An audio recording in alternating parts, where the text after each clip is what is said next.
Ahoy! This is Harry Hansen reminding you to like and subscribe to the show on YouTube by going to youtube.com at the Lager Room 5111 and clicking subscribe. Or just go to youtube.com and search for the Lager Room. Either way, it's as easy as falling off a log. Thanks a bundle.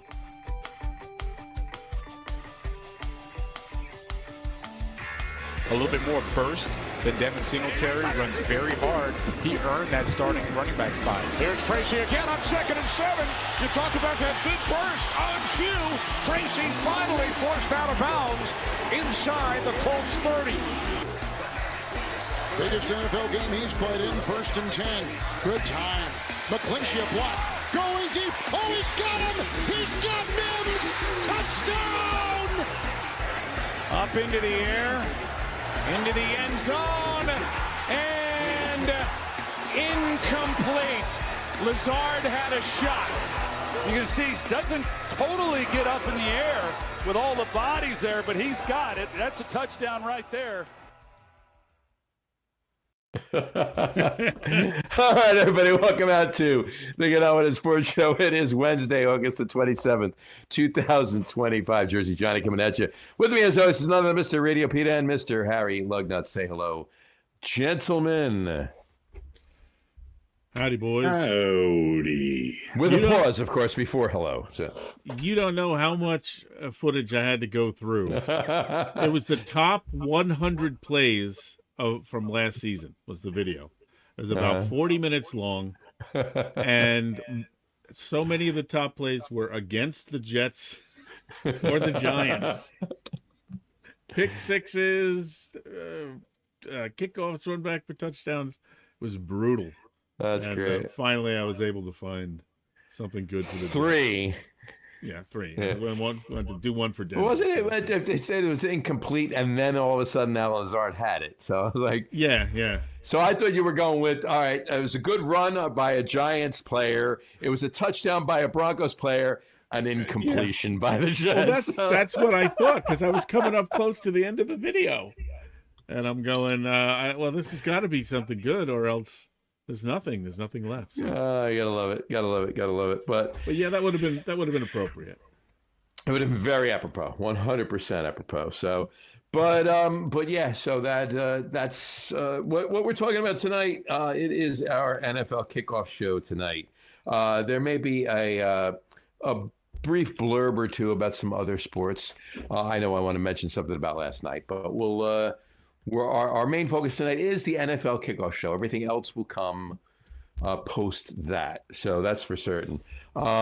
We are exactly 8 days away from the kickoff of the NFL season.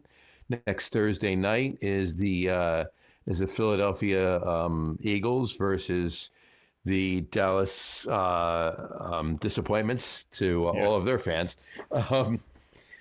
Anyway, so I'm just still trying to figure out how they drew that one up, because it's not as if the Cowboys were, a game or two away from the Super Bowl. How did the Eagles versus the Cowboys rate for the NFL opening day on the Thursday night?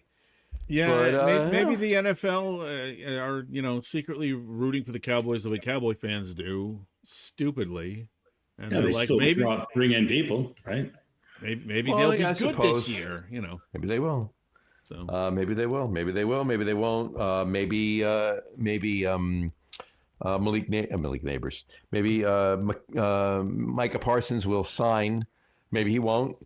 Maybe they'll tag him. Maybe they won't. That seems to be the only thing that anybody's discussing about the Cowboys.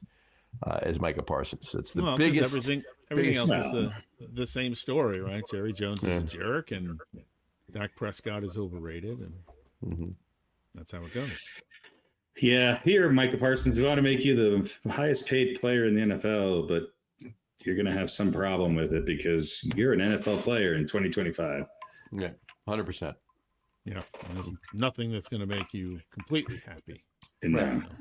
Not at all. Not at all. So, all right. Well, we got to get into it because we got a lot to talk about tonight with the NFL. But I think there's something we need to do before we get there. There usually is. And why is it not tonight? I hope not, because we've shit canned the worst part of the show. It's not the worst part of the show. Well, that's true. There's other things that we suck at. I don't know about that. Far worse than that. I don't think so. I think you're underestimating how horrific it is. Well, let's put it this way: it's not gone yet. So.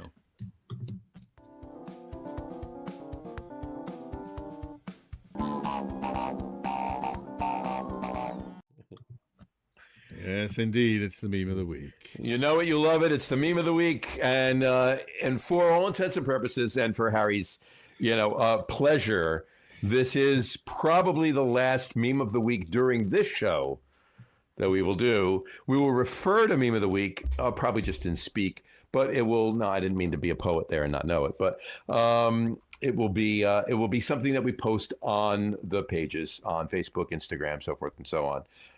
Separate from the show, so we can get right to talking about the sports. But so this is our we'll call it the penultimate. Doesn't that mean it's like the best one? No, the ultimate means second to last. Second to last, and we'll save the last one for whenever we stop doing these completely, kind of thing. The show. No, the meme of the week. Stop the show. Damn it. So, but tell us what this penultimate meme of the week is there, Radio Pete. All right, here we go. So there you go. A man with a sandwich, which men love. Man with a sandwich. Good food is food with plenty of protein, like cheese. Cheese is man food. This is the part that I really like. Ask any woman. So obviously this is quite old. Cheese is man food. Hey, sure. Because that guy looks very skeptical. He also feels about that guy taking his picture the way I do about these memes. Yeah.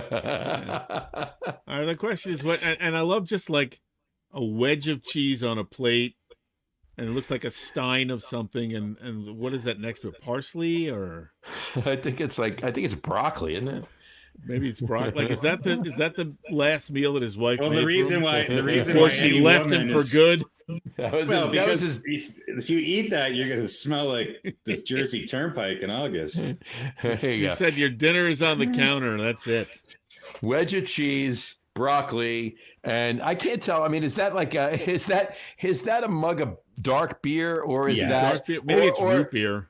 Or root beer, or is that the maple syrup container from Perkins Pancake House? Let me tell you, this guy is not drinking root beer. He's already had 6 of those beers. I think he drink maple syrup before he drink root beer. So yeah, he almost looks like he's contemplating murder.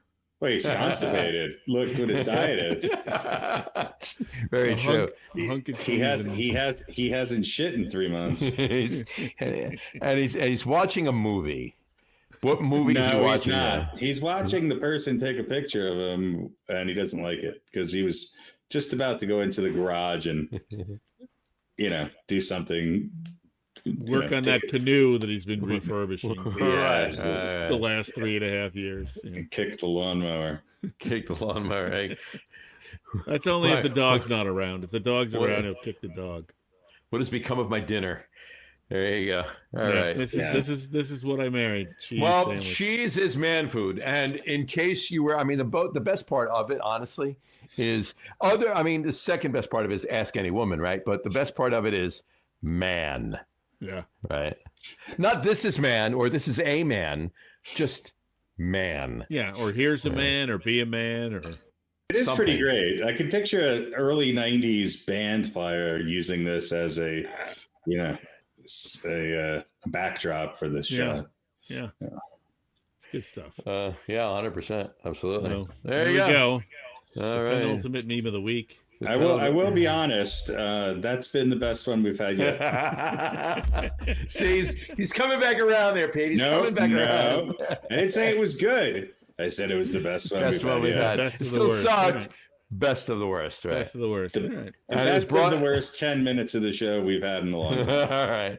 And what was it brought to us by there? As usual, meme of the week brought to us by Poorly Made Memes. I think they're going to be heartbroken that they are. Well, listen, they can still sponsor us on the. They can still sponsor us on the weekly or however it goes. So, Poorly Made Memes of Alberta, Mexico. Poorly Made Memes. We do memes so bad. Are you? Yeah. Gotta love it. Kenosha Street behind Bob's house, Alberta, Mexico. 17B. Hut. Yeah. Listen, if Bob's not with the company, he's probably mad. There's all these people coming around looking for memes. It's Bob's house. Bob hasn't lived there many years, but it's known as Bob's house. Bob's house. Bob died in 2016, but it's similar to our house, but it's Bob's house. Right, Bob's house in the middle of Kenosha Street. Kenosha. In the middle of Kenosha Street. Yeah. Hey, you betcha. You betcha. That is our meme of the week. Mm-hmm. Fair enough. Perhaps all right. Cool. Perhaps forever. So. Perhaps forever.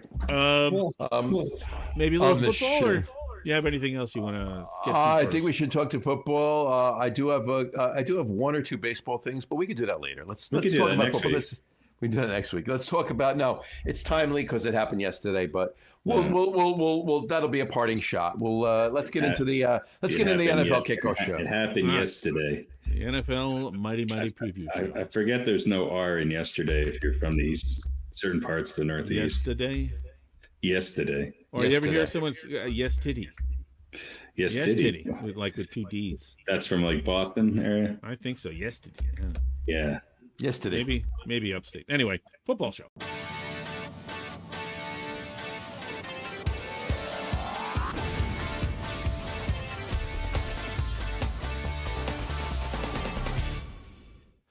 Halftime yet, Coach?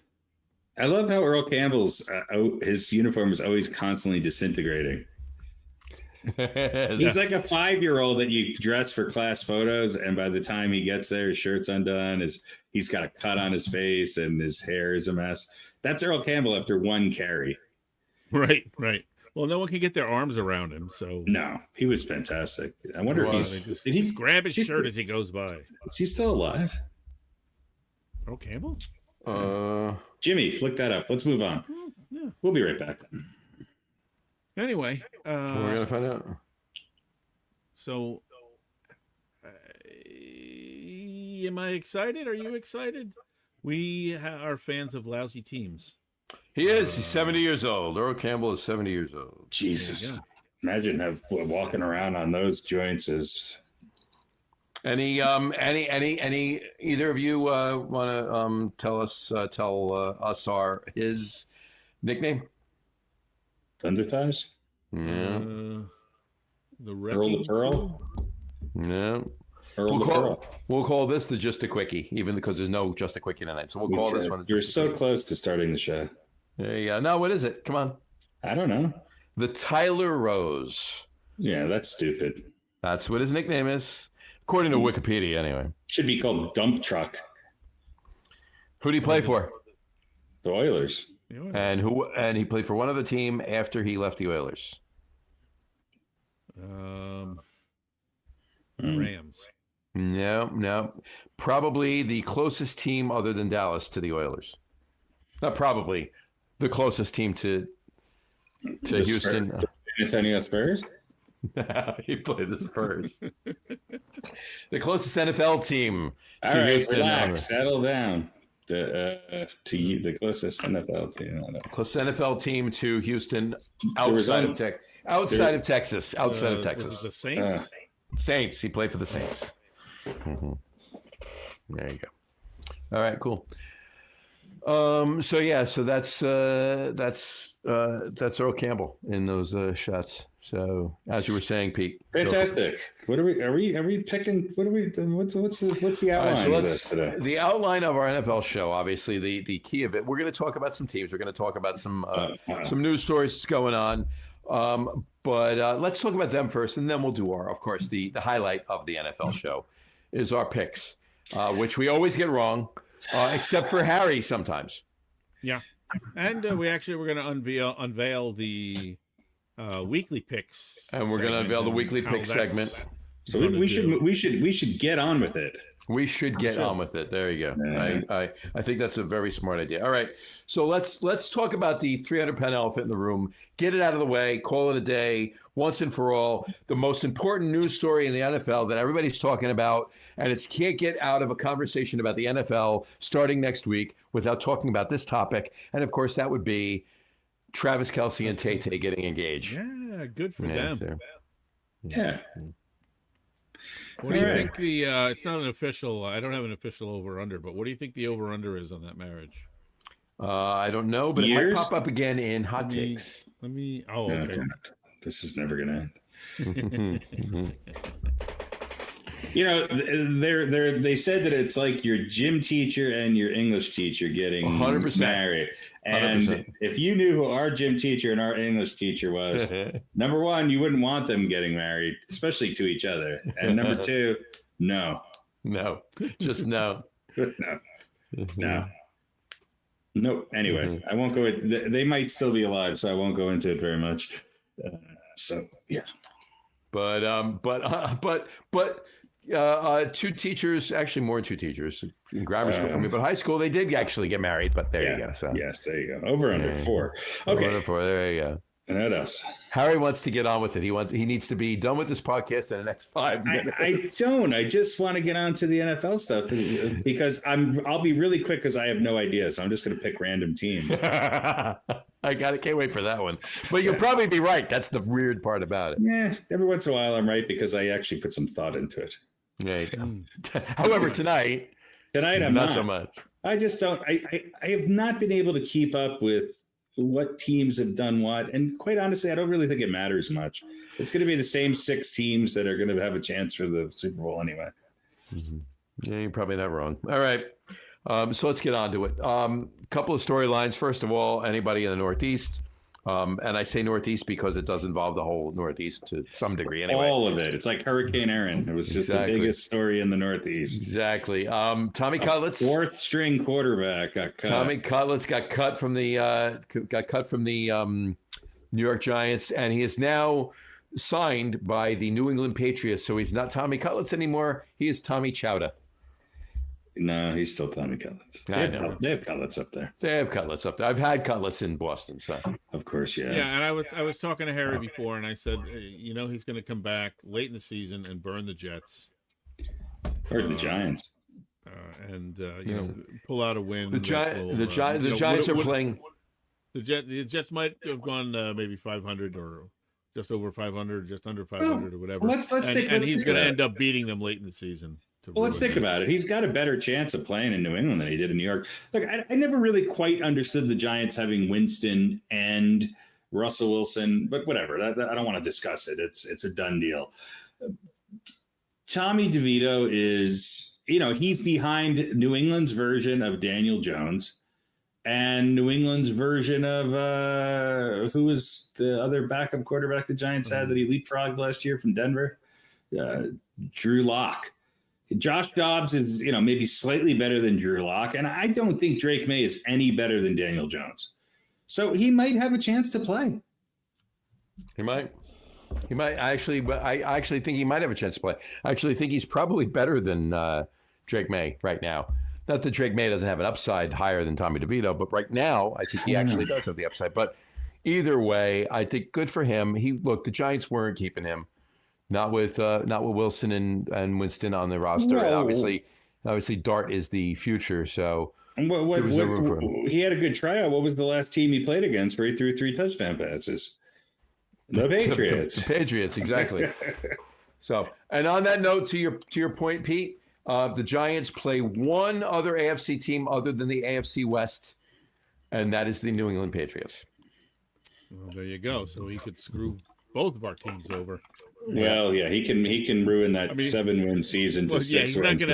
He's not gonna keep both the Giants and the Jets out of the playoffs, but they're gonna do that. So, yeah. They don't need any help. It's gonna be a painful. This year, he's not gonna do that, especially for the Jets because it's New England, so the most hated.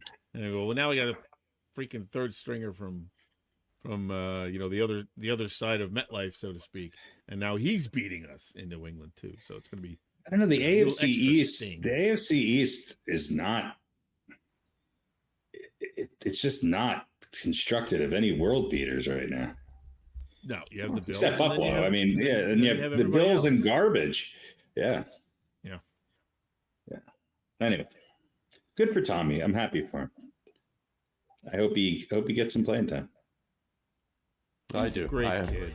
He is. Yes.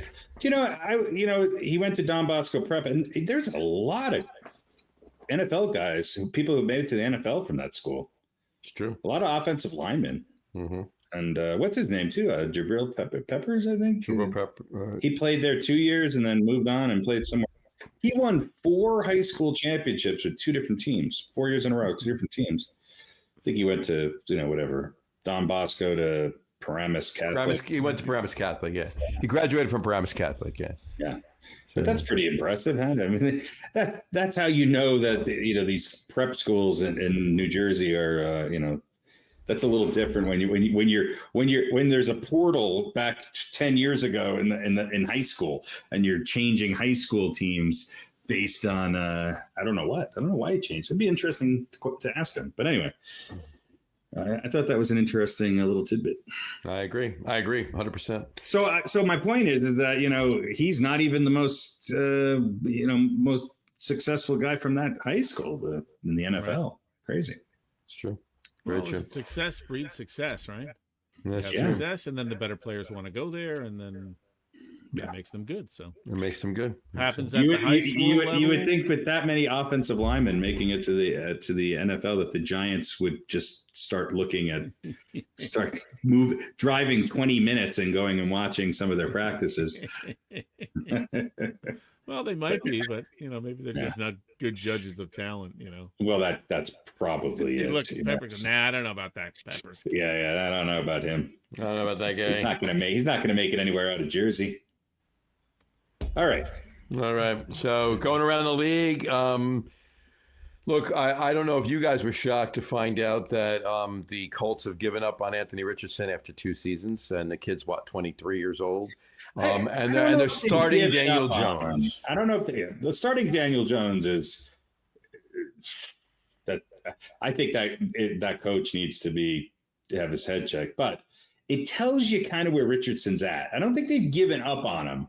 But I think when he kind of gave up on them last year, I think it resonated a little bit more than what you would think. Yeah, pulling himself out of the game on 3rd down because he's too tired to play the down might throw up a red flag or 2. I mean, he needs to go play for Aaron Boone. Yeah. All right. Then he can rest. Well, the GM of the Colts, Chris Ballard, will not trade Anthony Richardson despite interest from other teams. So yeah, that's what he says. That's what he says.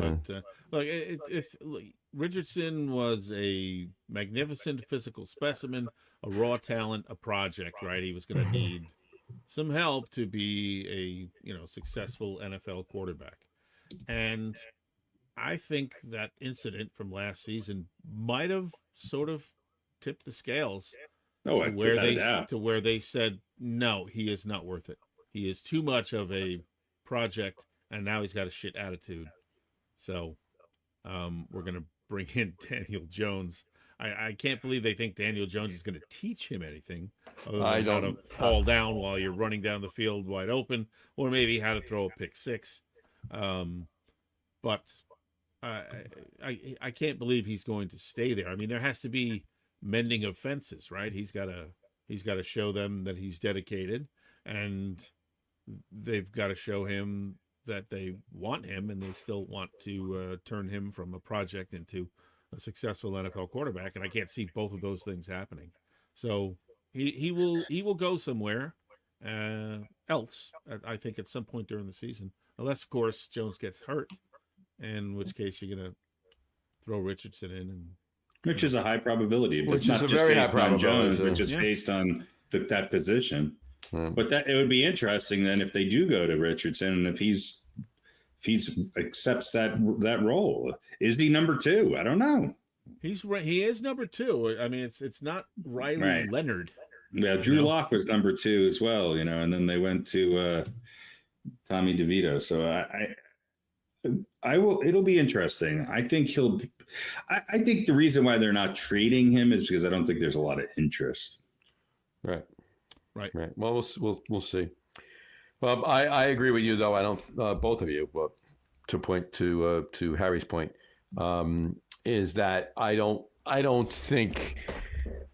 I think maybe it had a little to do with his work ethic. He's just too. They drafted him. I believe I read somewhere. Don't quote me on this. I'm really, really, really sure I read something to the effect of. There have been a number of quarterbacks that are starting quarterbacks right now around the league that fit. I got to pull it up. Parcells. Main categories for drafting a quarterback, and I'll pull it up. In a little bit. But Parcells' main categories: can you hand the ball off to Joe Morris? To Joe Morris, right? But are you not an asshole? I'll pull it off. But can you find Mark Bavaro 5 yards down the field? There's a number of quarterbacks that have been drafted that fit that mold. Anthony Richardson's the only one that was a starting quarterback last year that doesn't fit that mold. So yeah, I hear you.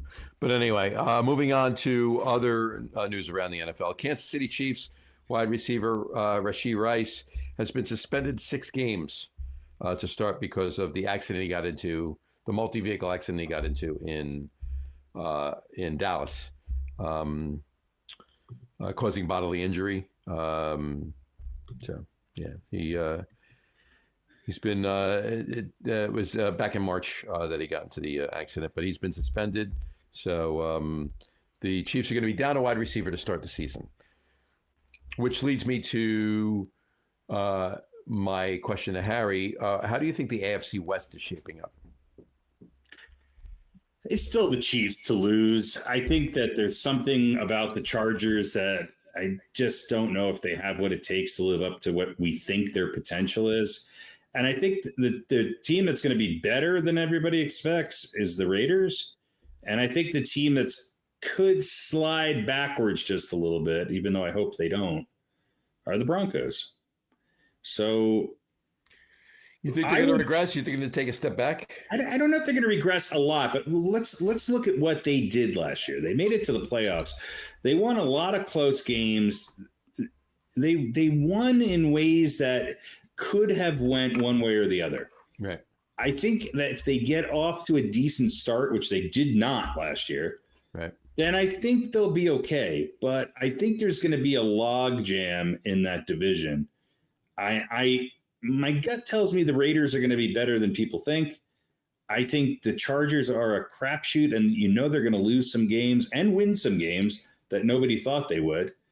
And I think the Broncos are going to be a team that I hope that they can build upon what they did last year, but that's going to be another step up. You're talking about them becoming, challenging Kansas City for the division and making it, into the third round or the championship game of the AFC. Do I see them doing that this year? I hope so, but I don't see it. So I think that division's a crapshoot. I'm not going to count Kansas City out by any means. They're going to win that division. I mean, if I had a bet, that's what I'm betting on. I feel more confident about them winning that division than any other division other than the AFC East, where I obviously have the Dolphins winning it. Obviously. Yeah. I mean, why wouldn't you? Yeah. You too, huh? That's interesting. Absolutely. Everybody's heavy on the Dolphins this year. Yeah. Are they still in the league? It's so funny that we're in lockstep about that. There you go. And whatchamacallit, to round it up, Panthers are trading Adam Thielen back to the Vikings for a cheerleader to be named later. Well, a lot of quarterback moves and a lot of moves here and there. I don't know. I feel like it's been kind of a slow or not. There hasn't been too many bombshells with people cutting, anybody of too significant of a name. When Tommy DeVito rises to the top of the discussion board, then, I don't think there's anybody getting the axe when people are trying to trim down their rosters that are too. I thought that the Browns moving Pickett and sort of dismissing any questions with their quarterback situation, I thought that was interesting and maybe short-sighted on them. It also tells me that next year, none of the three quarterbacks they have could be their potential starter. Yeah, there are a couple teams, I think, that probably don't have their starting quarterback, perhaps even this year, on the roster right now. And Cleveland could be one of them, even with those three guys, you know. Yeah. I mean, it'll be interesting. I mean, you know, Joe Flacco is, you know, obviously everybody wants to root for him because he's Joe Flacco. And I don't think he even knows what city he's in. He knows it's somewhere in the Midwest. You know, he knows not to throw it into a Ravens player's hands, but that's about it. That doesn't mean he's not going to do it, though. It doesn't mean he's not going to do it. Mm-hmm. But you have to sort of love it. I mean, I don't think there's ever been anyone like a Joe Flacco, to be honest with you. Because usually when you see these guys who are journeymen later on in their career, they haven't had the success earlier in their career that somebody like Flacco did. You know, they usually kind of call it quits because they've got their – did he win one or two? He only won one in the Super Bowl, right? Or did he win two? Who's that? He won two. Flacco. Flacco won one. One. That's right. Yeah, their first Super Bowl that they won, what's his name, was quarterback. So Trent Dilfer. Yeah, Trent Dilfer. Dilfer! But it seems like Flacco won more than one. He was there a lot, and he won a lot of big games. So, you know, I don't know. We all know what the quarterback situation in this league is. There's some really good ones, and there's some really mediocre ones, and there's a couple that probably shouldn't be playing. But Flacco, at least he has played. Like, you wouldn't put him in the same category. Who's the guy from Philly? Carson Wentz, or no, who won the Super Bowl? Was it Foles? Oh, Foles, Nick Foles. Like, him and Flacco are not quite in the same category because Foles just didn't play as much. You know, and Foles was a backup who was more of a Jeff Hostetler than he was anyone else. You know, Flacco was a legitimate. You know, yeah, he was a starter for years. He was a slightly less talented Ben Roethlisberger. You know, he played on a team with a great defense. Didn't have to necessarily light it up, but he was a good quarterback. You can't say he wasn't. Right. And then he cooled, and they went a different direction, obviously, and sort of let him go by the wayside. But now he has bounced around, and it's after a prolonged time when people did not want him to be a starter. I mean, he was literally at home. Well, it's kind of like Fitzpatrick. Right. You know, he was a backup guy, and then he came out and had a great year. I think his great year, he was a little younger than Flacco is now, but not by a whole lot. So I don't, does anybody really think that Joe Flacco has that great year left in him? Maybe. He obviously is the best quarterback of the four quarterbacks in Cleveland right now. Right, so. But I mean, does anybody think of him as anything other than a game manager and a guy that will, hopefully be solid and maybe not make too many mistakes? No one's thinking this guy's going to lead us, into the promised land, even if the promised land is just the playoffs. But we shall see. I thought you were talking about Nick Foles. I was going to say Nick Foles. Yeah, Nick Foles hasn't played in 2 years. So 3 years, actually. Yeah, no. Flacco. I mean, Flacco is right now the best he obviously will be for the rest of his career. Like, he doesn't have that. I don't think he has that great year in him. No. This is. Might have a couple of great games. This has got to be a swan song, right? It's got to be a swan song. So, I pulled up Parcells drafting rules for quarterbacks. Okay. There's seven. It'll be quick. There's seven stipulations. There's seven stipulations. Well, if you let me read them, they'll be quick. 90 seconds and we're out. Yeah. Go. Number 1. Must be a senior. Okay. Number 2. Be a 3-year starter. Okay. This is antiquated and never going to happen. Number 3. Graduated from college. Number 6. 4. Number 4. Start 30 games minimum.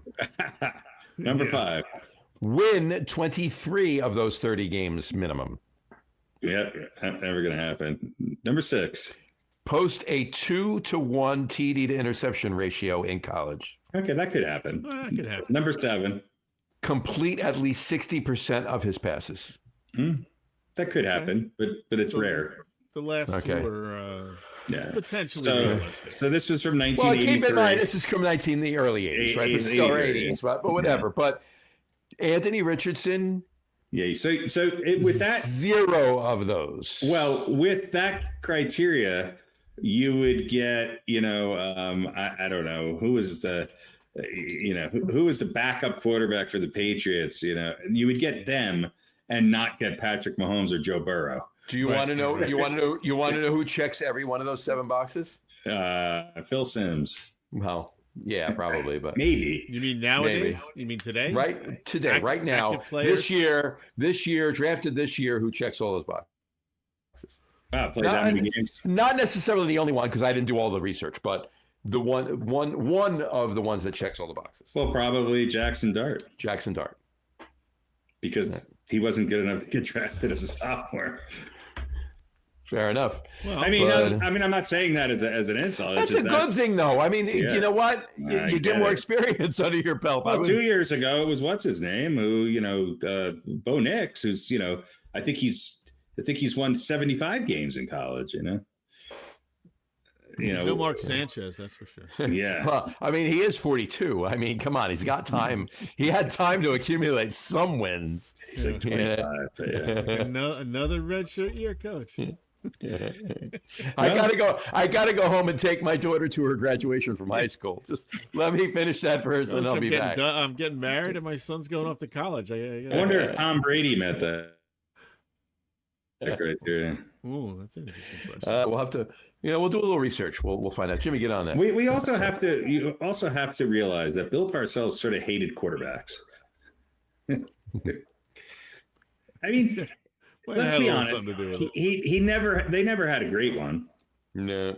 There's no Hall. Bill Parcells has never coached on the Giants or Jets a Hall of Fame quarterback. He might have in Dallas. Was he around when? That was Romo when he was there, right? No. He started with Drew Bledsoe and then he went to Romo. Okay, so he's like I said, he hasn't had he's never coached a Hall of Fame quarterback. You don't think Bill Parcells really wrote the coattails of his quarterbacks? In fact, you don't even know who his quarterbacks were. There's the picture they posted with that article. So there you go. That's great. There you go. Too much. So old man's criteria no longer apply to modern game is the headline of that? Yes. Grouchy old fuck who had losing record for many years but won 2 Super Bowls with the best defense and the best football player of all time has criteria for quarterbacks. Yeah. Super relevant. Yeah. Here's your criteria for the quarterback. I'm going to give you the worst offensive coordinators known to mankind. And on 3rd and long, we're going to throw a screen pass to Dave Meggett. Yeah. Next week, read about Chip Kelly's. Come on, Harry. You know how I felt about Ron Earhart. Come on, Yes. Yeah, next week, read about Chip Kelly's guide to being nice to your players. Right. Exactly. Yeah. Bill Parcells, how to get more flies with honey. It's part of our counterintuitive football series. Exactly. Things you wouldn't believe exist. That's right.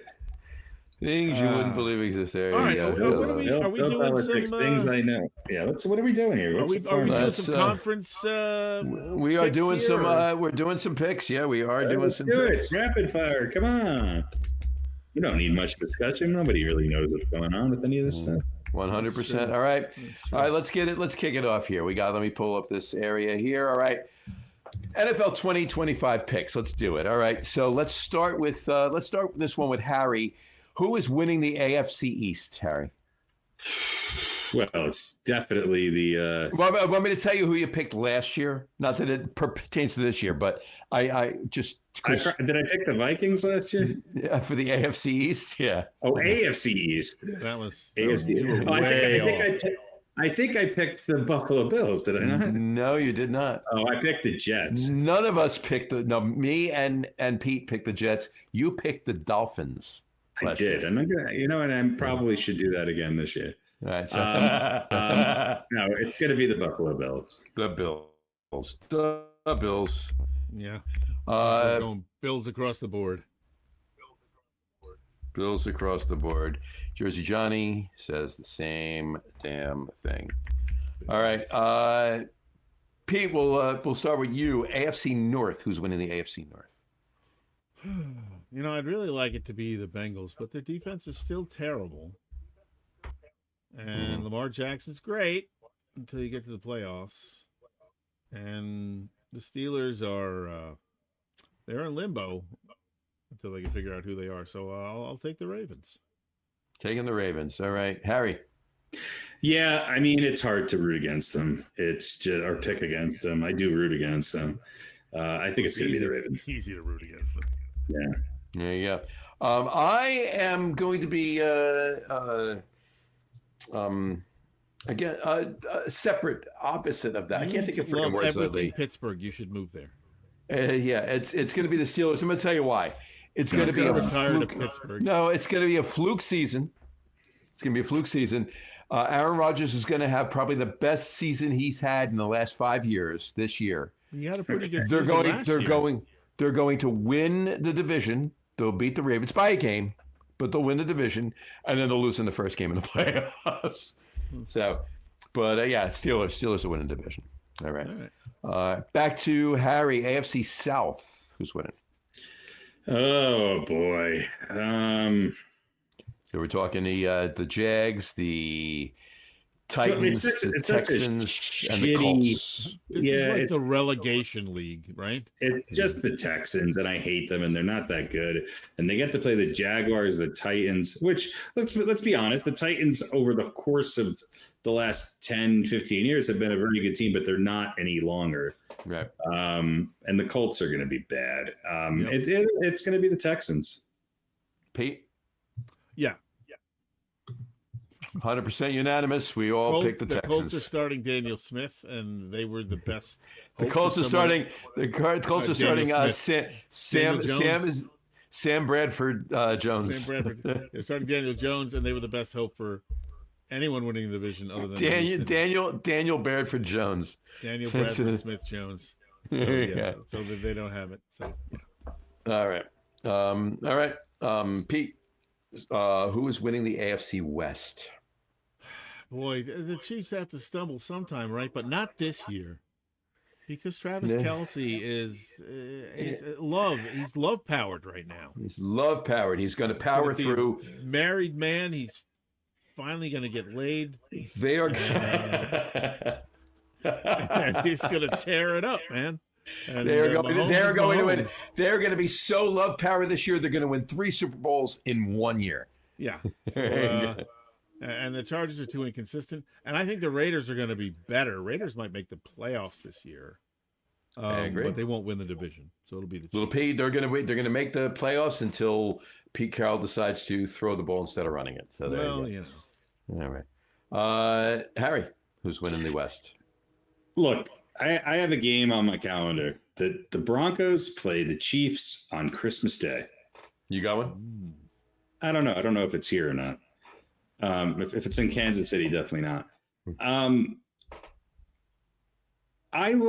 think it is in Kansas City. I'm going to say this. I think that game will decide who wins it. And it's hard to pick against the Chiefs. Now, I hope the Broncos can go 12-5, and because I think that's what it's probably going to take to win this division. But I think games in Kansas City. I think there's one. The Kansas City also has a bye week before they have to come, I think, here and play Denver in Denver. The Broncos' schedule isn't horrible. I think they're going to be a better team on paper than they were last year, but can they do it on the field? I hope so. I think one more year of Kansas City, though. I will say this. I think every team, with the exception of the Raiders, and I think the Raiders will be right at 500. I think every other team in that division is over 500. The Chiefs are on a bye the week before they go to Denver, yes. Yeah. So, I don't disagree with you. We're in lockstep with everything in the AFC, except for the AFC North. I want the Steelers, but yeah, we're all across the board Chiefs for the West. All right, let's kick off the NFC East. Harry, who's winning it? Look, it's dumb to root against the Eagles, but I think things are going to happen. Super Bowl winning teams don't have cakewalks the next year. No, they don't. And I think the Commanders are going to squeak by and win that division. I think they're going to win 11 games. You do? I do. All right. Well, very interesting. Pete? Listen, I think the Commanders were a great story last year, and Jane Daniels is a great story. I don't see them. I think they'll be good, but I don't see them quite replicating or being better than they were last year. It's just it's hard because they don't have that history. They had a great year, but I think it's going to be hard to repeat. The Eagles, no, they're not as good. Didn't they say that at the beginning of last year? They're not as good as they were the year before. Well, and they're not as good this year as they were. They still won everything. So they're the best team in that division on paper, without a doubt. I just think that something seems to happen. When was the last time we saw a repeat? I guess was it the Chiefs? Did they win back to back? I guess it was the Patriots who were the last. I don't know when the last. Chiefs won back to back Super Bowls. Chiefs won back to back. So if the Eagles did not win the Super Bowl, the Chiefs would have. If the Eagles did not win the Super Bowl, the Chiefs would have three-peated. Yeah, but we're just talking about. We're just talking about the divisions, and I just can't. I would love for Washington to win it, but I don't see it happening. I could see them both having the same record, and maybe somehow the Commanders have a tiebreaker. I don't know. It's going to be. I think it'll be closer than people think. I don't think the Eagles are going to win by 2 or 3 games in that division. Yeah, I can see that. I don't think it'll be more than 2. Well, it was 2 last year, so I don't think it'll be more than 2. Well, yeah. Yeah, it could be 1. Could just be 1. Yeah. I am. It pains me to say this, but the Eagles are winning the division. All right. I was actually going to say the Giants. Yeah. Will not win the division. They're gonna have a hard time winning the NCAA Division II Northeastern Confederate League. They got their bye week game against Don Bosco Prep. I will say this: the Giants. Actually, the Giants have the toughest schedule in football. I'm going to tell you this: the Giants will be better than everybody is expecting them to be. Now, that being said, that doesn't mean they're going to playoffs. It doesn't even mean they're winning 8 games. They're going to be better than everybody's saying. Now, if everybody's saying they're going to win 3 games, they can win 4, and they're better than everybody's saying. All right. I think that's exactly what everybody's saying. The Giants will be better than everybody's saying. That's all I'm saying. All right. For the Eagles, I picked the Eagles. All right, Pete, NFC North, who's winning? I don't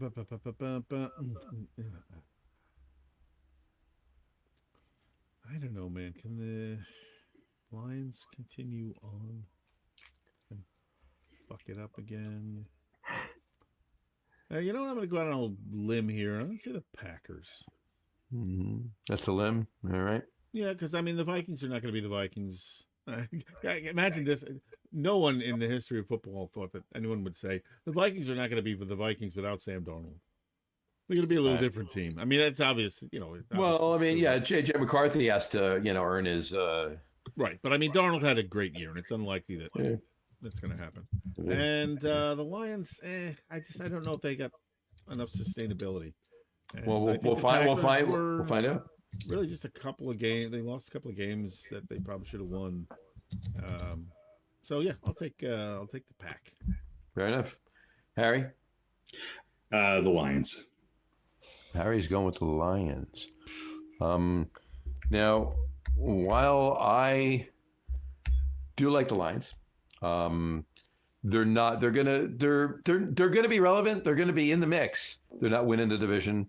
And the biggest part of that is not going to be players regressing. The biggest part of that is going to be Ben Johnson and Aaron Glenn no longer on the sidelines, along with Dan Campbell.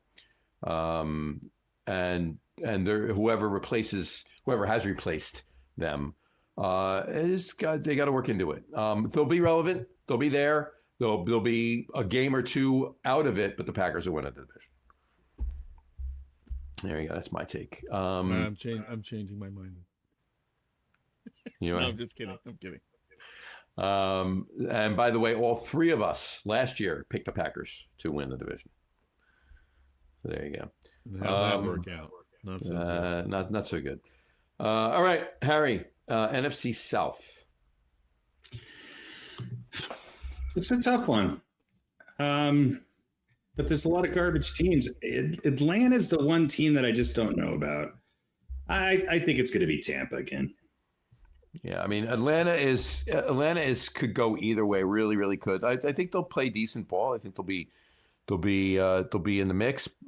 They won't make the playoffs, but they'll be right there. They'll be relevant till a week or two before the end of the season. Sorry, Pete, I just jumped in on you picking there, but that's okay. That's all right. But I mean, Carolina and New Orleans, yeah, it's got to be the Bucs. I'm going with the Bucs. I threw one in there on top of you, Pete. Well, that's okay. We don't always have to go in the same order. So there you go. What do you think? Yeah, I think it's going to be the Bucs. I'm kind of a Baker Mayfield fan, as you know, a little bit, and Penix, I think, is going to need another year before he really begins to blossom. Year two. They'll be relevant all the time, but before they really threaten and become the better team in the division, like the AFC South. One, and then the Falcons. I think will be around. I don't think they'll be relevant to the last few weeks, but maybe through November they'll be relevant. But then they'll sort of fall off. So it'll be one, and then nobody else has a shot. Right. At least. Isn't it weird that the AFC South and the NFC South are both the weakest divisions in both conferences? Man. So, all right, and to round it out, the NFC West. Pete, start us off. Oh, how can you root against the Rams? Oh, I love that quarterback. It's such a great story, and they're from LA, and everyone loves LA. There's a guy in Seattle who had a pretty good season under center last year. But I don't know if the rest of the Seattle team is up for it. I don't really know if he's up for it either. Mm-hmm. And his middle name is Bradford, which is a strike against him. So I will reluctantly... the Cardinals aren't going to be... I don't see enough out of Kyler Murray, the 49ers. They'll be back. I'll reluctantly take. You know what? Now, screw it. I should have thought about this. I should have thought about this before right now. You know what? I'm going to put my faith in the former Jet and former Minnesota quarterback Sam Darnold, and I'll say the Seattle Seahawks. All right. In the NFC West. Fuck the Rams. There you go, Harry. The Rams. All right. By the way, I also picked the Rams. There you go. So. Well, fine. You guys would probably be right. There you go. All right. So we're in three. We're all out on limbs. I'm not a limbs. I mean, Harry's limb is the Lions, so it's not really a limb. No, not really. More of a stool about 3 feet off the ground in a tree. So it's not really a limb. But me with the Steelers and you with the Seahawks. That covers who we think are winning the divisions. Now, let's go a little further. Let's do what we do. Harry, give me No, you know what? Let's start with Pete. Pete, give me your 3 wild card teams in the AFC. Oh God, I gotta know. I really would like to see the Broncos. It's time for the Chargers to not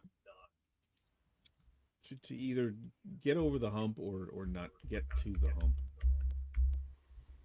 Mm-hmm. I'm kind of liking the Broncos. I'll say the Broncos, the Steelers, and the Bengals.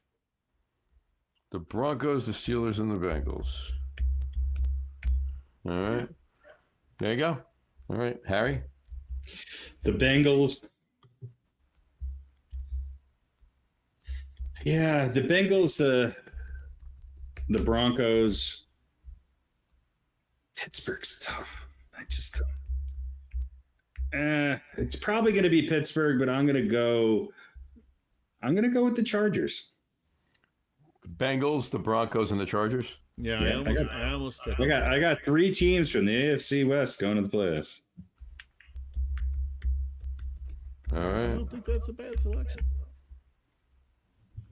I don't think it is. My 3 are the Ravens, the Broncos, and the Bengals. There you go. All right, Harry, kick us off. Who are the 3 wildcard teams from the NFC? Well, I picked, so the Eagles will obviously be there. All right. You had the Cowboys as the wild card 1 last year. Yeah, that's not going to happen. Although I don't think they're going to be that bad. Excuse me. I don't know. I think the 49ers and the Packers. The Eagles, the 49ers, and the Packers? Yeah. All right. Pete?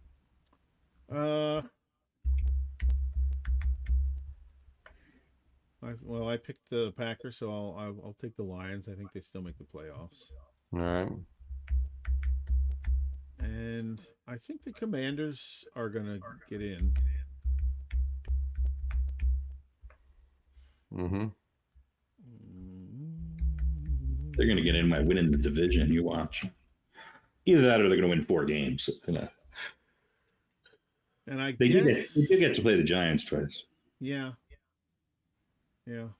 I guess I'll take the Rams. All right. I will be I'm picking the Lions, the Seahawks, and the Commanders are my 3. There you go. Cool. So all right. There you go. All right, Pete, who is the AFC champion? It's going to be the Bills. The Bills are the AFC champion. The Bills are going to the Super Bowl, according to Pete. By the way, last year, who did you pick last year? Do you remember? I do. It's right here. The Bills? Nope. The Chargers? Nope. Panthers? Nope. The Panthers. You picked the Panthers to be the AFC champion. There you go. I might have. Yeah. Oh, then I probably picked the Jets, right? Was I going all the way You with picked the the Jets? Jets. You were going all the way with the Jets. Yeah.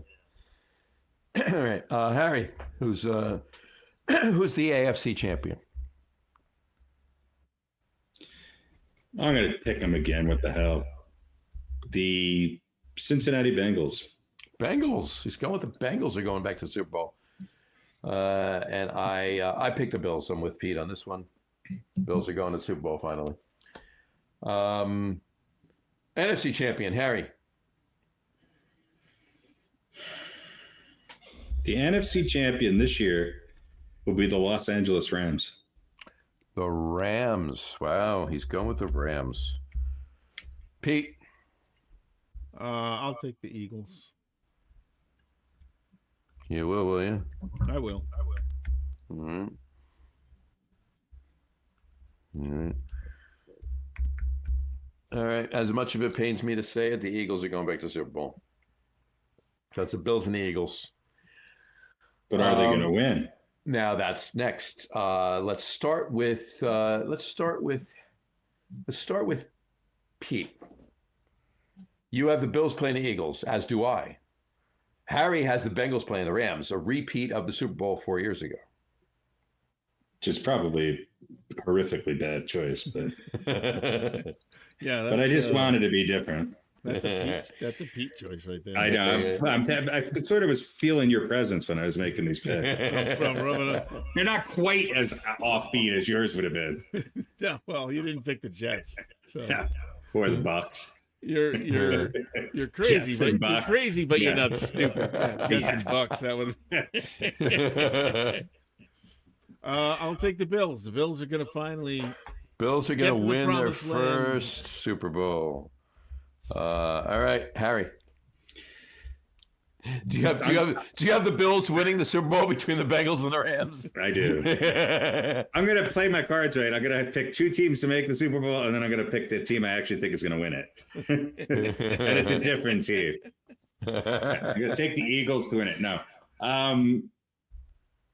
This is just I really do think that the Bengals have the ability to win a championship. It's there. I think they're going to do it. Now, they'll probably prove me wrong again, but they can't possibly start as bad as they did last year. And you can't tell me that if that team would have made it into the playoffs, that they would not have had at least that they would have not have been at least an equal share of the top team that could knock off the Chiefs. They're the only team that has knocked off the Chiefs in the AFC. Yeah. And look, if they can marginally over the course of the season improve their defense, they just have to be in the middle of the pack and not the bottom five. They don't have to turn it into world beaters. No. If they could just get the defense a little bit better through scheme or making moves or whatever it is, then that offense will win some of those games that they lost by 2 or 3 points last year. They just couldn't. They're not going to score 38 points and lose. One more stop in a bunch of those games, and they would have won. And they wouldn't have been, what were they, 9-8 last year? Yeah, and they also started 1-4 or 2-5 or something like that. Yeah, they didn't have they had a lousy start, but they got to get out of the gate better. And look, I realize this is not I'm not going to bet any money on this pick, but there's just I'm just kind of hoping. I want to see Joe Burrow win the championship. Yeah, I just think that they have so much talent on that offensive side that it'd be really nice to see them lighten it up in the Super Bowl. Yeah. Anyway, I'll probably be wrong. It'll probably be the Chiefs and Eagles again. We'll watch Travis Kelce's balls drop on national television while she lights his tree or something. I don't know. I'm with Pete on this. I think the Bills Eagles. I think the Bills win. I think the Bills win the Super Bowl. I mean, that would be another great story, right? I mean, God knows. Yeah, it would be nice. I mean, I think. Look. I assume the Chiefs are pretty popular nationwide, but they're also well, they divisive, are now, right? Either you love them or you hate them, right? Either you love them because they're winning all the time, or you hate them because they're winning all the time. And it'd be nice to have somebody else to take the crown, sort of break that up a little bit. Agreed. Dynasties are both good and bad, right? They are. They're great initially, but the longer they go on, the more people begin to root against them. More people, 100%. All right. Cool. Yeah, that's our picks. So those are our picks. We'll post them.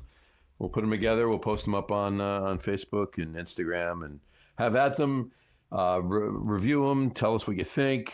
Put yours in. We'll bring some up if we have any interesting takes. Speaking of interesting takes, we got some hot takes. They're NFL hot takes. Anybody? Should we do them now, or you want to save them? We're in the NFL, so let's do. We could do some hot takes. Let's do some hot takes. All right. Hot takes.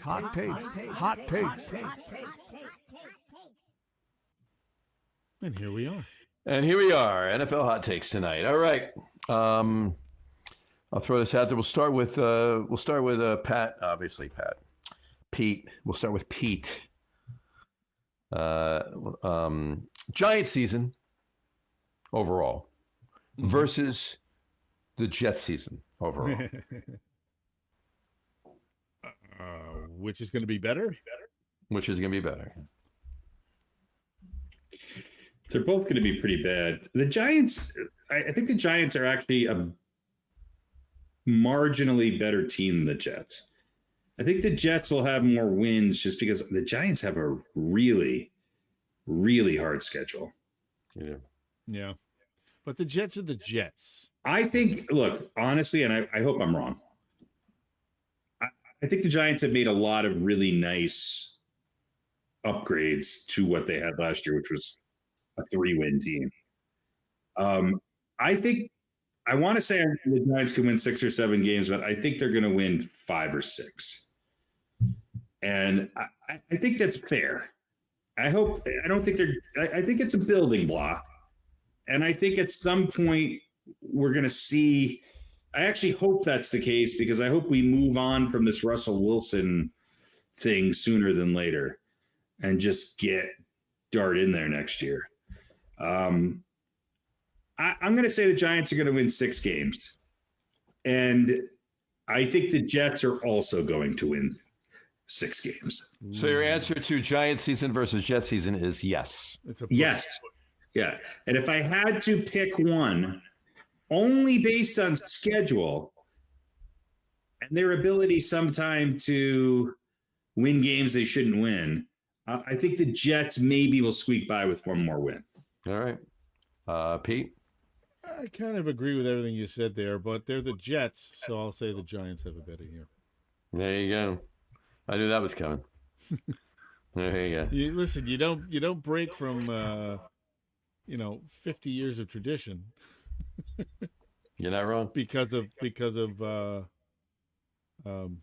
what's his name? Because of Justin Fields. Because of Justin Fields. I like him. I hope he's great, but I got to see it first. You got to see it first. All right. If you're playing along at home, my choice would be the Giants. Marginally. One game better. Whatever that is. I think the Giants can win 7 games. It wouldn't shock me that they win more. It would shock me if they won many more. Like, it wouldn't shock me if they won 8 games. It would start to shock me if they won 9 or 10, and they're not going to do that. But I think they can win 7 games. But again, it wouldn't shock me if they won 5 or 6 either, like Harry said. But I am picking. You're casting a wide net. I am. I'm zeroing in on 7 wins. Is where my point of impact to the season, if you will, is. So, but that being said, I think the Jets are a 5 or 6 win team. So I think the Giants marginally will be better than the Jets. So, all right, let's move on. Denver, the Broncos season overall, expectations, record, play on the field, better play without refs' help, if you will. Broncos season versus Chiefs season. Well, it's going to take a lot. I think they're going to be close. I think they're going to be within 1 game. I think that the Chiefs might just have a couple games where they get upset by a team that is better in the Raiders, and that they maybe lose one that they should typically win against the Chargers. I mean, if I picked the Broncos, so I mean, I understand what's going on. I think the Chiefs still win 11 or 12 games this year, and I think the Broncos will win 10 or 11. And I think that's good seasons for both teams. I think the Broncos have a chance with their defense and with the makeup of their offense to beat the Chiefs, because they could be. Now, they don't have the running game that somebody like the Eagles have, but they have the defense, and they have the ability, I hope, to sort of manage the game clock and keep the ball out of Mahomes' hand. And I don't see anything that Kansas City has done in the offseason that tells me that they're going to be back to this explosive offensive team. No, it's a good team with fundamental players and a great coaching staff and the best quarterback in football who knows how to manage a game. But they were exposed finally. And I don't think they've made great strides in becoming better than some other teams in the league. And I think the Broncos, if they're going to do it, they got to make that step forward. And that step forward, irregardless of record, is beating the Chiefs at least once during the regular season in a significant game, and at least making a run in the playoffs and hopefully meeting them where they have a fighter's chance of beating them. And I think that's possible. Yeah. Well, to your point, right? The Broncos winning 11 games would be a great season, would you say? Yes. Okay. The Chiefs winning only 11 games would not, for them, be a good season, would you say? It would be a good season, and it's probably what they're. It would be for me. It would be an average season. It would be a Chiefs season because they seem to get to that 12-win mark by winning some games that you go, how did they win that? You know. And I also think that Yeah, and I also think they have they've had 2 or 3 teams that they constantly beat up in their division, which does help you in the regular season. I don't think that's going to necessarily be the case this year. In fact, the Raiders last year played them well. So I don't know. The Raiders are significantly better this year. Yeah. Look, are the Chiefs going to get all the help from the refs? And I know they did crunch the numbers and said they don't get any more help than it. They got the help in the big spots. They will. Here's the thing. Yes, they will. The answer is yes. Sure, because the NFL still has a vested interest. So you can't let the game be close enough to where they can dictate that. Right. Here's the thing. Chiefs won 15 last year. The Broncos won 10. If you go +3, -3, then the Broncos would have 13 wins and the Chiefs would have 12 wins. I don't think both of those things are going to happen. So I think the Chiefs winning 12 games. I think the Chiefs will win 12 games here. I think the 12-5 is very realistic and that's a good season. Will the Broncos win 12? No. Right. I don't think the Broncos winning 13 and the Chiefs only winning 12 is going to happen at the same time. I think that, like I said earlier when we were picking the divisions, I do think that there's a chance that you could see both of those teams at 12 wins at the end of the year. That's a possibility. Now, the Broncos would have to sort of exceed expectations, and the Chiefs would probably have to come back down a little bit. Maybe not that +3, -3, but -2, -1, +1 scenario. Well, still be +2, -3. Right, based on last year. And so, and then it's just a lot to happen is my point. And then if the tiebreaker is that last game of the season and Denver can go into the playoffs having beaten Kansas City, that's a game changer to some degree. I can see it happening. It's not outside for me the realm of possibilities, but now I could also see Bo Nix shrinking back down to earth.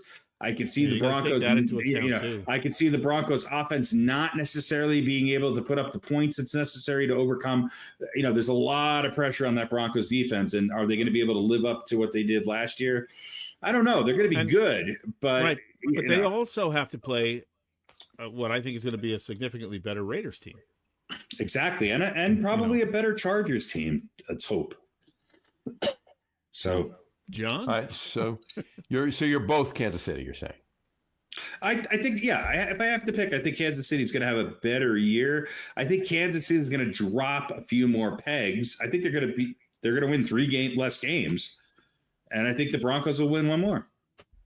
Right. So I think the Broncos will improve and make that step towards winning that division again. Fair enough. I'm going to tell you right now, I agree with what Harry is saying. I agree with both of you were saying.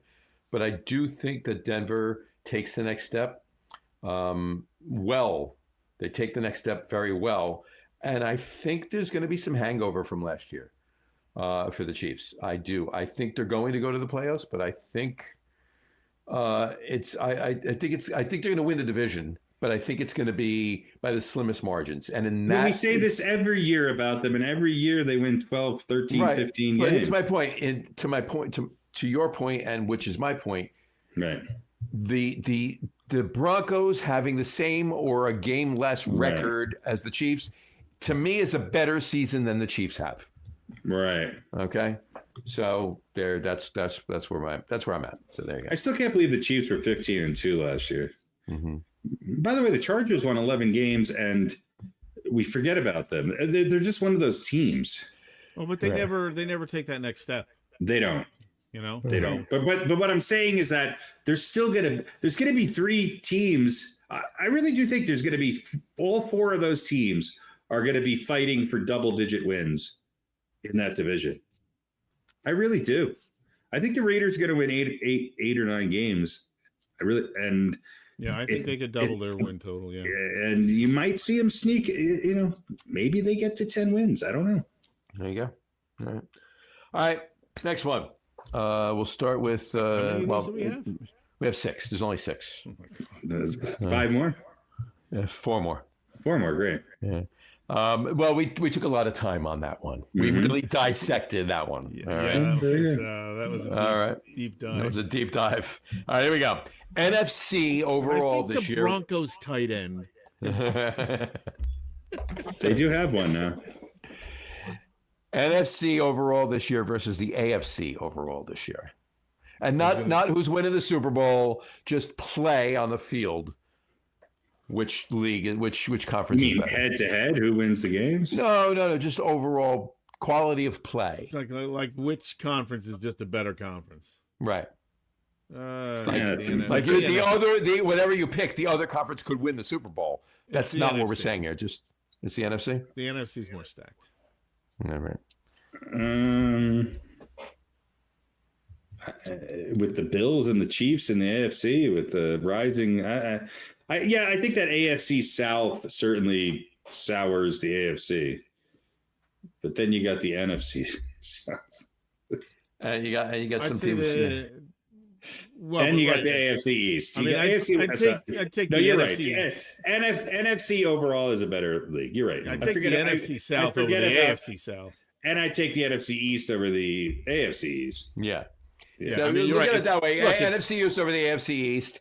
NFC North over the. It's probably closer with the NFC North and the AFC. I'll say the NFC North and the AFC North are tied. The NFC South probably does edge out the. No, not probably. They do edge out the AFC South, and the NFC West NFC West, and it's probably closer than the AFC South, but. The East division is probably key it for the NFC. So, I think if you like the AFC's got the Bills, you got the Ravens, you got the Chiefs, and you have a bunch of other teams that are probably going to be good, but maybe they'll be great. But that's kind of it. You know, in the NFC, you got the Eagles. I think again the Commanders could be right there. You got the Lions. I think the Packers are going to be better, and then somebody has to be good. I think the Bucks. You got to keep the Bucks in there. I think if you take the top difference, I think if you take the top 10 teams, power ranking wise, depending on whoever's doing it, going into the season, you'd probably have 6 from the NFC and 4. Yeah, I don't think it's a huge difference. Or it'd be like 1 difference maybe. Yeah. Give it, all right, slight edge to the NFC. There you go. All right. We all agree on that one. All right. Philly repeating, and I know we did our picks already. Philly repeating versus Philly not repeating. Well, the odds are against them. Yeah, I agree. So we all are in agreement that the odds are against them. So. I think they have a better chance than 70% of the last Super Bowl winners in repeating, but the odds are still against them. It just doesn't seem to happen a lot. Agreed. All right. Number 5, cheesesteak with whiz or cheesesteak with Cooper Sharp. So cheesesteak with cheese whiz or cheesesteak with Cooper Sharp. What's Provolone? Cooper Sharp? Cooper Sharp is cheddar. Cheddar. Provolone. That's not a choice. Cheese whiz or Cooper Sharp cheddar. Well, you got to go cheese whiz. Cheese whiz. You got to go whiz. If you're going to eat a Philly cheesesteak, you want to make it as health threatening as possible. Yeah, you don't want to be able to recognize any of the products in there. Yeah. That's cheese whiz. All right. We disagree. I've had both. Of course you have. I've had many of both. Cheese whiz I do enjoy, but Cooper Sharp just makes a much better cheesesteak. Provolone's better than both, though. Don't you agree? Good. Provolone's good. Give my choice. Give him my choice. Give him my choice. Give him my choice. I'm going with Cooper Sharp. You've just been visiting these weird Midwestern cities and Pennsylvania. You've just fallen in love with Pennsylvania too much. No, we got a really good cheesesteak place right here in Belmar now. Oh God, well that's basically Pennsylvania. There you go. All right, and number 6 to round it up. Here we go. Travis and Tay actually getting married versus them actually not getting married. Oh, they're gonna get married. They're going to get married. Yeah. So you don't think, as some people are speculating, that this is still continuing just an old big publicity stunt? No, they're going to get married. I mean, I don't even know how that photographer got pictures of them doing the whole proposal, and I mean, I have a feeling they didn't even want them there. Yeah, I think you're right. But I can't imagine that being staged. Talk about the luckiest guy alive. I know. How did he get that shot? I mean, they got dressed up in matching clothes and had a place picked out. I mean, I can't imagine them staging that. He was next door, like picking up a cake or something, and that's right. Just happened to walk by. Yeah. Yeah. I think there's a, I mean, look, I think they're going to get married, and I think Taylor Swift is going to replace the old guy in the Cracker Barrel logo. Well, here's the funny thing. There's speculation, and I don't know where the hell this is drawn from. I really don't. Nothing real. Hold on. No. This has definitely been talked about on New York sports radio. A lot of people are talking about it. A lot of people are saying this. Dude, I'm telling you, I heard it on the radio. They were talking about it, and I didn't hear on the radio that people were talking about it. I heard them talking about it on the radio. Right. So you should have started this and said this by saying, I heard someone on the radio discussing this notion that Taylor Swift is not going to be Taylor Kelsey. However, Travis is going to be Travis Kelsey Swift. Good for him. I would too. Make sure you get that inheritance. If that's what it takes to get a nice chunk of in the prenup, sure, why not? Yeah. The name is just a name. That's right. Who cares? I think we talked about it. I mean, let's face it. She's the bigger name in that relationship. He's making a lot of money, but she definitely is the higher breadwinner, if you will. Well, she is the Beyonce, and he is the Jay-Z. He is known to most people as Taylor Swift's now fiance. Yeah, previously boyfriend. Good for him. But I will tell you that him and his brother actually do have a very successful beer company. Yeah, it's almost. I mean, it rivals her merchandise sales from one. Not even close. It rivals the T-shirt sales from one concert, not tour, concert. There maybe I don't know. do you know that she has people show up for merch the day before the concert? Oh yeah, because they sell it online. Yeah. No, because there's no way that they would be able to. The lines they'd miss the show. Oh no, I know, but I mean, they're buying multiple things. Like they were. Well, of course, whatever. Yeah, but I'm just saying. Look, you can't deny that whatever her appeal is, it's huge. She's the biggest pop star since maybe ever. With and of course Beyonce's up there, and there's a whole bunch of other people that I don't even know about. But you've never had anybody appeal to this wide range of white women before in your life. But not only is it the wide range of white women. White women. Is there such a thing? Yeah, there is, because she appeals to 7 to 70-year-olds. But it's right, and the other thing is it's the sustainability. Exactly. There They'll do anything she says. Plenty of pop singers who have gone through their period of super fame, but she just kind of stays at a certain level that most people aspire and she's to. A little better with her money than Sly Stone. Yeah. Well, cocaine is a hell of a drug. All right, let's do a little quick over under, shall we? Let's do it. Go for it. Two quick over unders, and then I got some are they for reals? So let's do the over unders first here. One of them involving this very topic, in fact. Well, I've got no chance of losing this time.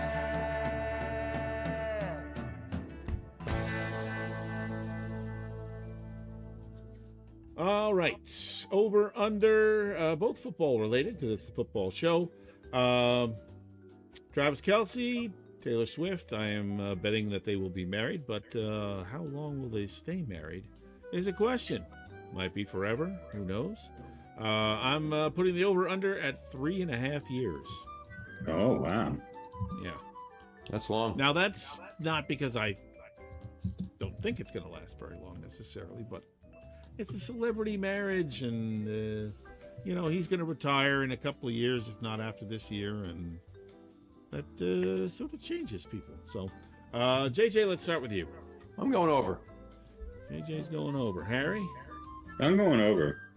All right, I'll be contrarian and take the under. All right, next up, Jackson Dart. the greatest He quarterback. is not going to marry Giants. Taylor Swift. He is not. He will divorce Travis Kelce before Taylor Swift. He might stay married to Travis Kelce longer than Taylor Swift will. I'll tell you what, Travis Kelce and Taylor Swift are going to be together a lot longer than Dable and Dart. That's well, we will see. I hope not. Yeah. Don't worry, Dart will be there. Jackson Dart. I know what some of you are going to say, but starting this season, I think they're bringing him in this season, setting the over/under at 6.5 games. Under. So you think he's going to start before Game 7? Oh, I think you meant he's going to play 6.5 games. No. No, he's going to play. He's not going to be in before Game 7. No. Okay. So if anything, it'll be towards the latter part of the season. All right, John. He is unless the Giants are. This is not because of injury. I'm saying he will replace. Right. Who's starting? Or Wilson. Right. He will, unless the Giants are 2-12 after Week 14. We will not see Jackson Dart other than in garbage time at the end of some games. It's the Jameis Winston inclusion on this roster changes that. Yeah, because they're gonna, even if Wilson struggles, they're gonna go to Winston. I think they'll give Russell Wilson at least 5, 6, 7 games minimum before they make any move. And if he's winning, or at least doing well, but yeah, no, they're Brian Dable's going old school. Here's the thing: if Brian Dable doesn't start Jackson Dart at all this season, he's not going anywhere, no matter what the season happens in the season. That could be true. All right. If he starts, if the season is tanking and he throws Dart in there in Game 7, and then Dart winds up screwing up and they lose all the rest of the games or win one maybe, he may be asked to see the door out, on his way out. Right. He doesn't start Jackson Dart. He gives him a year to sit behind 2 experienced quarterbacks, whether they're good or not. They're 2 experienced quarterbacks in the NFL. And he can come in fresh next season. Russell Wilson's on a 1-year deal. Yeah. Russell Wilson's done no matter what after this year. Thank God. Okay? So next year you'll have Jackson Dart as your starting quarterback with Jameis Winston as his backup. That's right. You don't think Dart plays at all this year? I don't think Dart plays at all this year unless Russell Wilson and or Jameis Winston have gotten hurt, or they're 2-14. Then they're screw it. Let's put him in. Let's see what he can do. Over. I think Jackson Dart, they're looking at him as the future. If they're 1-5 or 2-4, Pete's going to go under. Then I think they'll throw him in, because he's the future. He is. Jameis Winston is not the future. Jameis Winston is your number 2. You're right, but the future starts next year. Yeah. Dable wants to see next year. I don't think they're going to wait. That's a fortune cookie you want to open up. I don't think they're going to wait. So I do. So, all right. We have varying degrees of. John doesn't think he plays at all, barring significant injury. No, Pete thinks he's in. Start. I don't think he'll start. He'll play in garbage time in a couple of games. Either way. They're winning by 40 points. They're losing by 40 points. He'll be out there. Clarify that statement. John does not think he will start. I think he will, but it'll be towards the end of the year. And Pete thinks he'll be in there before Game 7. There you go.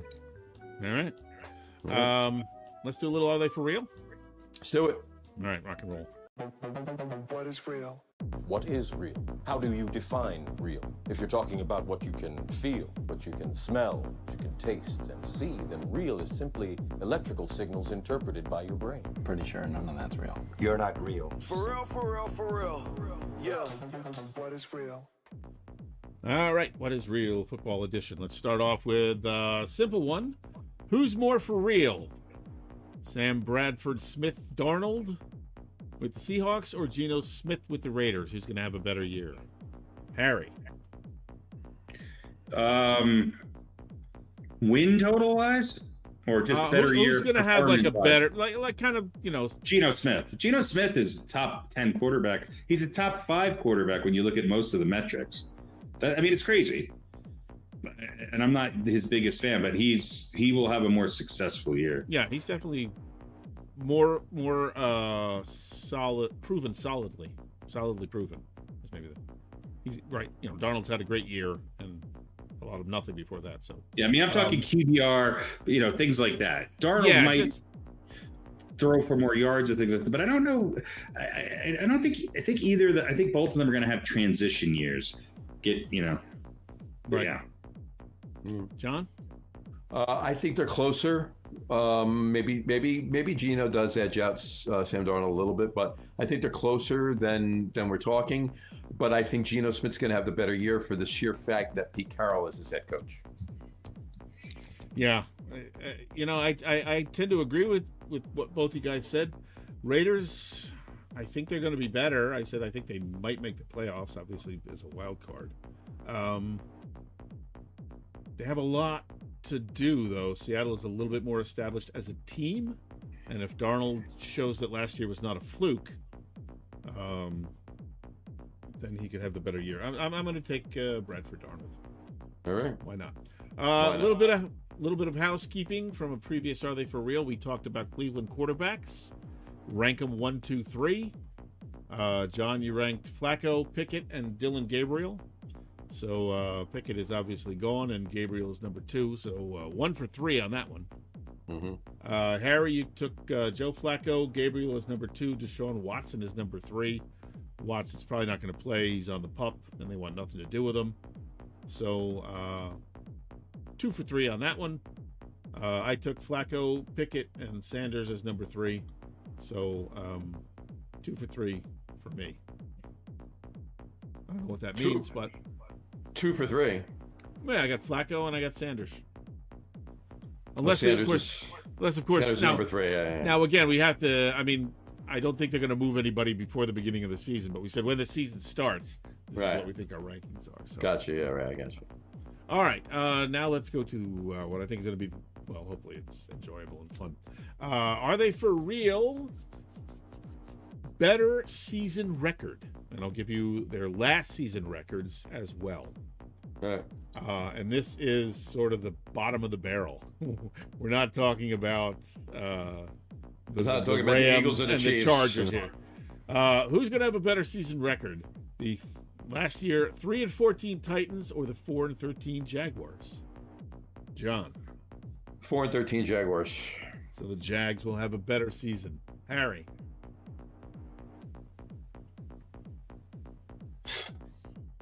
I'll play devil's advocate and say the Titans. There's something still left in that DNA of that team, and the Jaguars just I don't know. They just scream. The Jaguars. The knock on the Jaguars is the offensive line is terrible. And they've improved in some other ways, but if you can't protect your quarterback, then how do you? And your quarterback is maybe the most overrated sensation since Ryan Leaf. It should be the Jags, but I'm gonna go with Harry and take the Titans.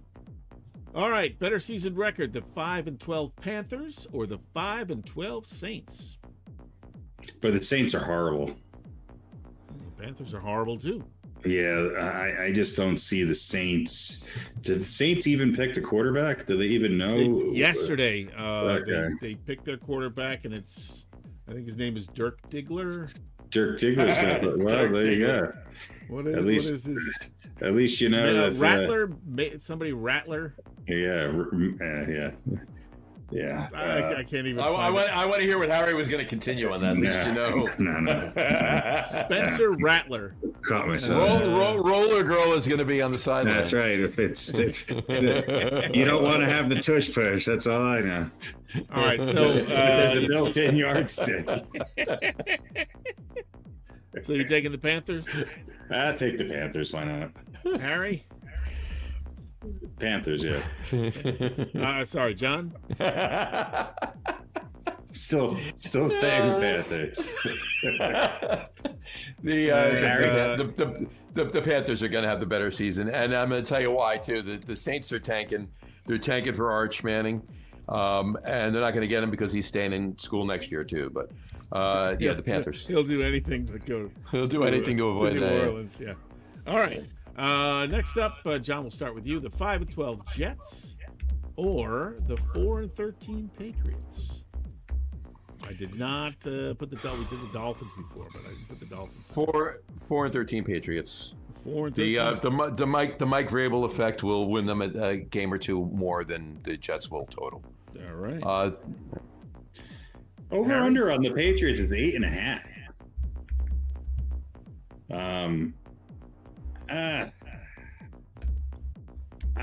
I don't know. I'll say the Patriots win one more game than the Jets. Okay. I'll take the Jets because they're my team, and but you're always so down on them. Yeah, I know. That's because they always lose. Yeah. All right. I mean, Vegas has the over/under 2.2 games more for the Patriots than they do the Jets, which is about right, I think. Well, I guess it's whether you believe in Justin Fields or not. There you go. So. I think it's less about Justin Fields. I don't know. Yeah, you're right. But is Justin Fields any worse than Drake May? Oh, Tommy DeVito's there, so Yeah. Fields May matchup week 14. All right, Harry, let's start with you. The 8-9 Cardinals or the 6-11 49ers? Well, the 49ers. All right. I forget about the Cardinals. Yeah, they look good. I don't know if they're ready to take the next step yet, but maybe. The 49ers they've been taking the next. Yeah, the 49ers are. That 6-11 record that's an easy. But they could flip that record around. Yeah, it's misleading, but John, as long as they stay healthy. To your point, that's exactly what I was going to say. That 6-11 record from last year was very misleading. They were not a 6-11 team. The 49ers are higher than the Cardinals. Yeah, I agree. And last but not least, just because it's fun, the 7-10 Cowboys or the 3-14 New York Football Giants. Who starts? Let's start with John. The 3-14 Giants. Giants are going to have a better record than the Cowboys. Cowboys are falling down this year. Cowboys are a mess. There's too much. They're going to lose Parsons. Somebody said it right. No, they're not going to lose Parsons. Somebody said it right. The Cowboys used to be a football team that supplies a little content to a content team that supplies a little football. All right. Harry? The Dallas Cowboys are going to win more games than the Giants. Not by a lot, but they'll win more games. Yeah, I agree. I'll take the Cowboys. Gee. I know. Well, listen, if I'm wrong about them and I'm wrong about the Jets, it's going to be a monument. It's going to be a suicide year for me. I may never watch football again. Yeah. You know what I mean? If the Jets lose more games than the Patriots and the Cowboys lose more games than the Giants, it's a bad year. Yeah, I may shelve both of them and just go for that's a bad year. Oakland or something. I don't know. Yeah, let's go Bills. Let's go Bills. Yeah, I may have to go Bills. You just have to kind of bite the bullet. Yeah. All right, and that is are they for real on this? There you go. Are they for real? Over under? Who's more real? Who's less real? Are they real? Are they real? They are, and they're spectacular. Do we have a quickie or a question of the day? No question of the day. It's no quickies. The quickie was before we did. I like how we just have different versions of almost the same thing. Pretty much. Question of the day. I know there's differences, but just a quickie can be just a statement without a question. I like how you have different terms for things so that yeah. Keeps me busy building graphics, and we need a graphic for question of the day. I'm like, okay, that's right. Just a quickie NFL quote of the week. Over under. Are they for real? Yeah, it's great. Are they over under? I don't even know what all of them mean. All right. Keeps me on my toes, that's for sure. I am becoming a Canva expert, though. You're the star of the show. I think we should just have the entire show done by AI. Not even us. Just no. Yeah. There you go. The Tarzan. And how do you know that it's not us, those you listening right now? Oh, God. AI would never make 3 That's true. gagoots that look like this. All right. Let me. Do we have? I don't know. What else do we want to say? Anything? Yeah, I think we want to unveil this year's over/under. Not over/under. The football picks. Jesus. Football picks. Oh, we still have to do that. Jesus. Well, we don't have to pick the games today. We can post the game picks next Wednesday. We can post the game picks next Wednesday. But it's a new system, and I think Harry's going to love it. So let's talk about football picks. Hopefully it has nothing to do with any sort of skill or review. It's just random. Pick 'em football picks. There you go. All right. All right, so we've got their football picks for this year. Mm-hmm. As I said, it's a new system, a new set of rules, and here they are.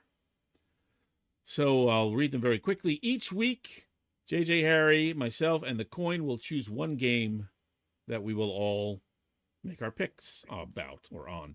It doesn't have to be the same game, just one game each. One game each. The coin always takes the Monday night game, so we can't choose any of those. Each of us will pick all games against the spread as it is at the time of the show, which I guess we'll go with Wednesday afternoon, let's say. We will also pick the over-under for total points scored. The spread and the over-under will be supplied by FanDuel.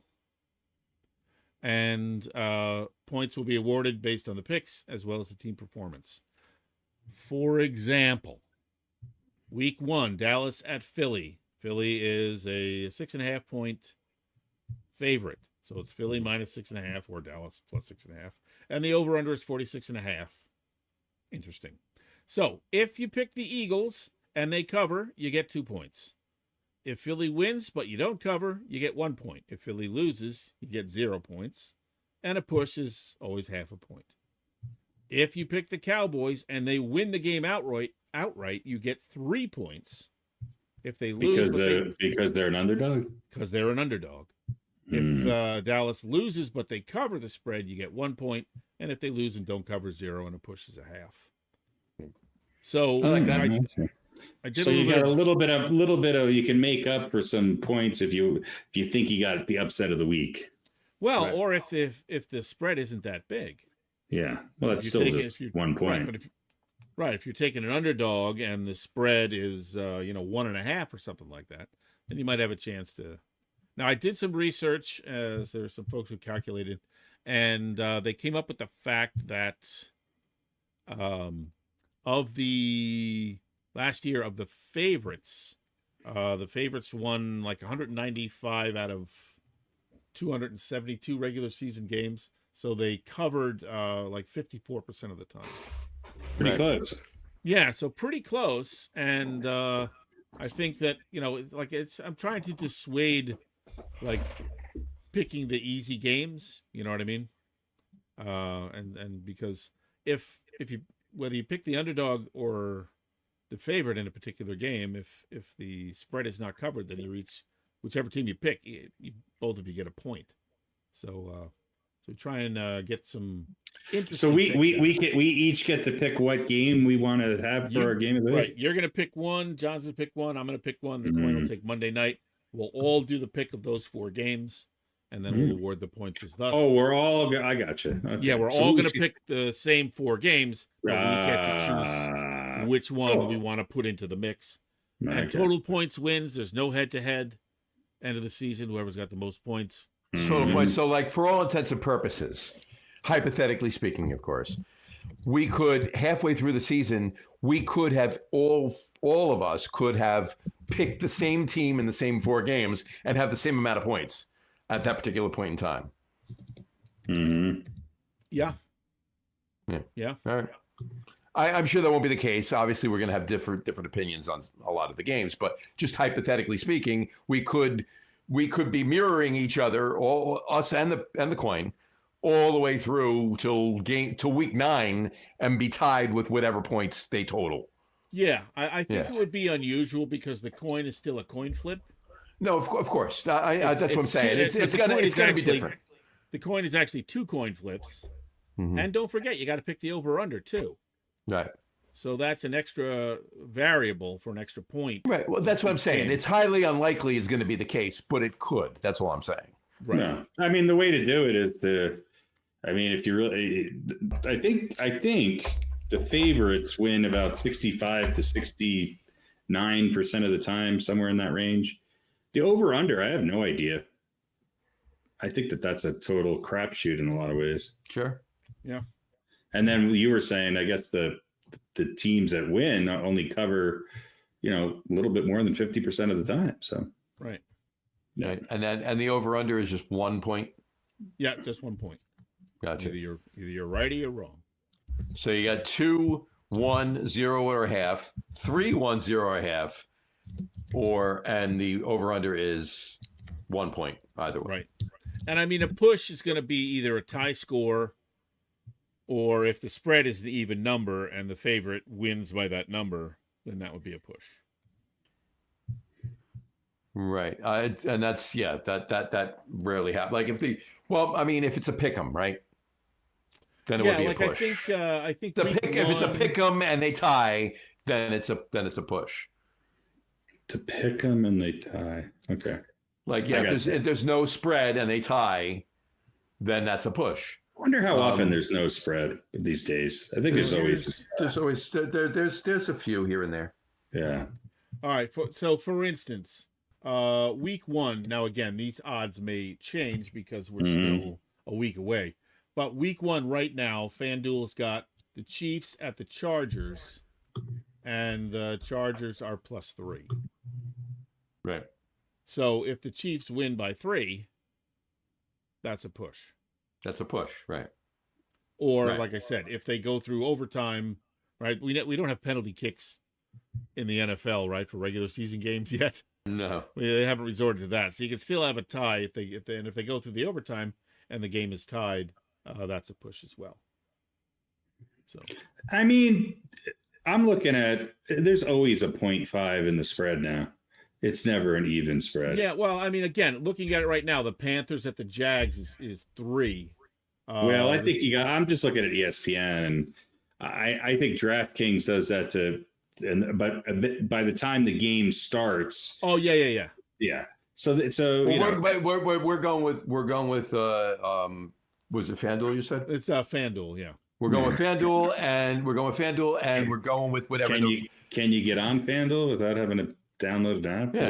Yeah. You go online. Why FanDuel? Why wouldn't we go with something a little bit more? Because I like their interface and it's easy to see. Okay.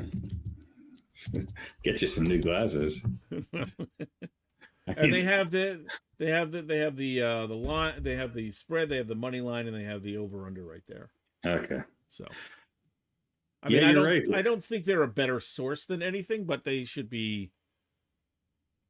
Well, I mean, they may be more manipulative. I don't think we should have any pushes with the spread. I think we should always have a 0.5 with all our spreads. Well, that's the only thing I should say that I would say. I think they will. I don't remember anybody having an even number. Not that I pay religious attention. And the over under is always always a 0.5 too. So yeah. So I think these 3s, and there's one that's like a 4 or whatever. I think they're going to be something 0.5 by the time the game rolls around next week. So Jets are only 3-point underdogs against the Steelers. Yeah. That's kind of an interesting game, huh? Aaron Rodgers, do you think he's going to remember he played for the Jets last year? Yeah, really? Maybe. Hopefully they can hurt him in 3 plays. Like when he was a Jet. What's the over-under on Aaron Rodgers' season? Shoot for the Achilles, boys. He had a full year last year. Yeah, he did. He had a pretty good statistically. Yeah, his numbers were good. God. So anyway, I think for next week, since we're off next week and next Thursday, so we'll get our picks in like Tuesday, and then the games. You guys let me know which game each of you is choosing. You know what the Monday night game is, and then I'll post the spreads on Wednesday, and you let me know what your picks are. Okay. And then when it's a live show, we'll do it live. Yep, exactly. It'll be Wednesday night, and that'll be close enough to the Thursday game. But hopefully the spread won't change too much between 10 o'clock Wednesday evening and... well, we'll just lock it in with whatever it was at the time. Yeah, whatever it was at the time. So yeah, but then if you go back to your FanDuel, it might be different. It might be. It might be. So you have to remember. I'll take a screenshot.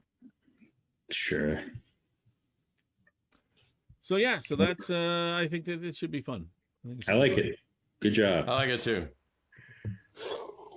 The spread. God, we're going to show just how little we know. I don't think anybody picks well against the spread. I bet the best prognosticator or so-called expert in the NFL is maybe hits 65% against the spread if they're lucky. Well, listen, the spread is Vegas's edge, right? The spread and the vig is how they're always going to get money from more people than they have to pay out. I mean, it's bullshit.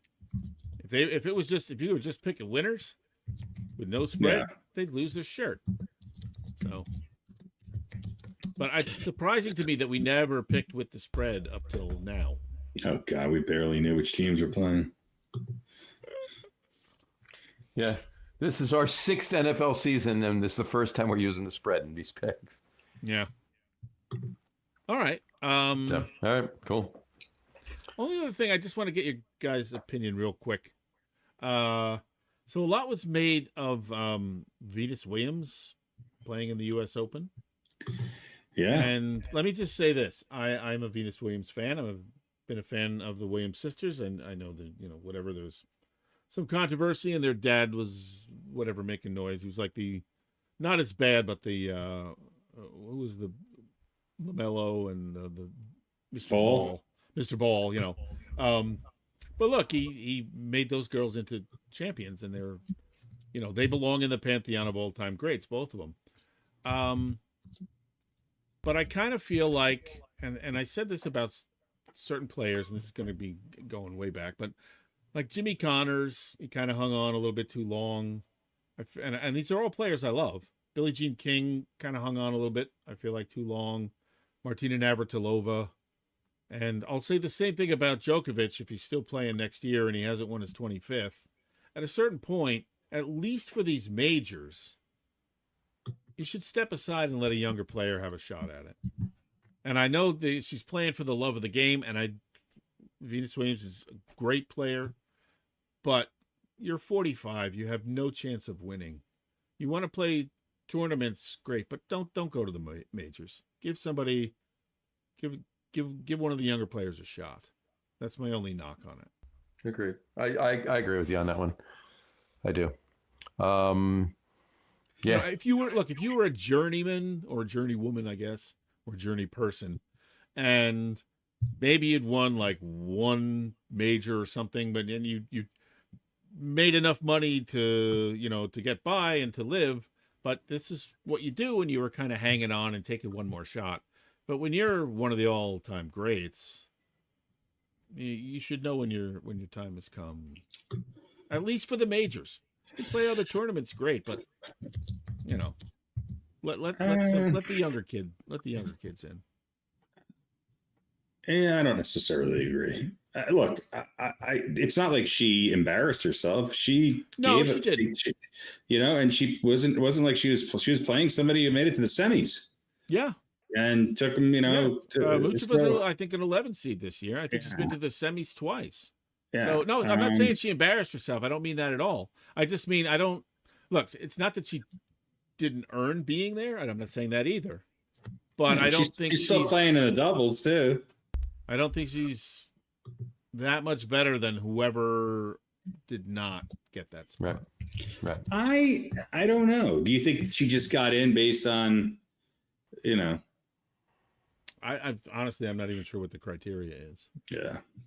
I mean, I'm sure she's not even in the top 200 right now because she hasn't played. That's actually, I wanted to look that up to find out how much she's played. I mean, there has to be some criteria to get in. Maybe it's like, what is it, the Masters? Well, she's played in the doubles. If you win the Masters, then you can play for the rest of your life. So that you can play until you're 73. Yeah. Yeah. And again, I'm not knocking her as much as I'm just like, well, I guess I am a little bit. Venus Williams' current WTA singles ranking is number 610. Holy shit! I didn't even know there were that many players. As of August 18th. Her career as of August 18th, 2025. She's the oldest player in the ranking at 45 years old. Her career high ranking was number 1 in February 23 years ago.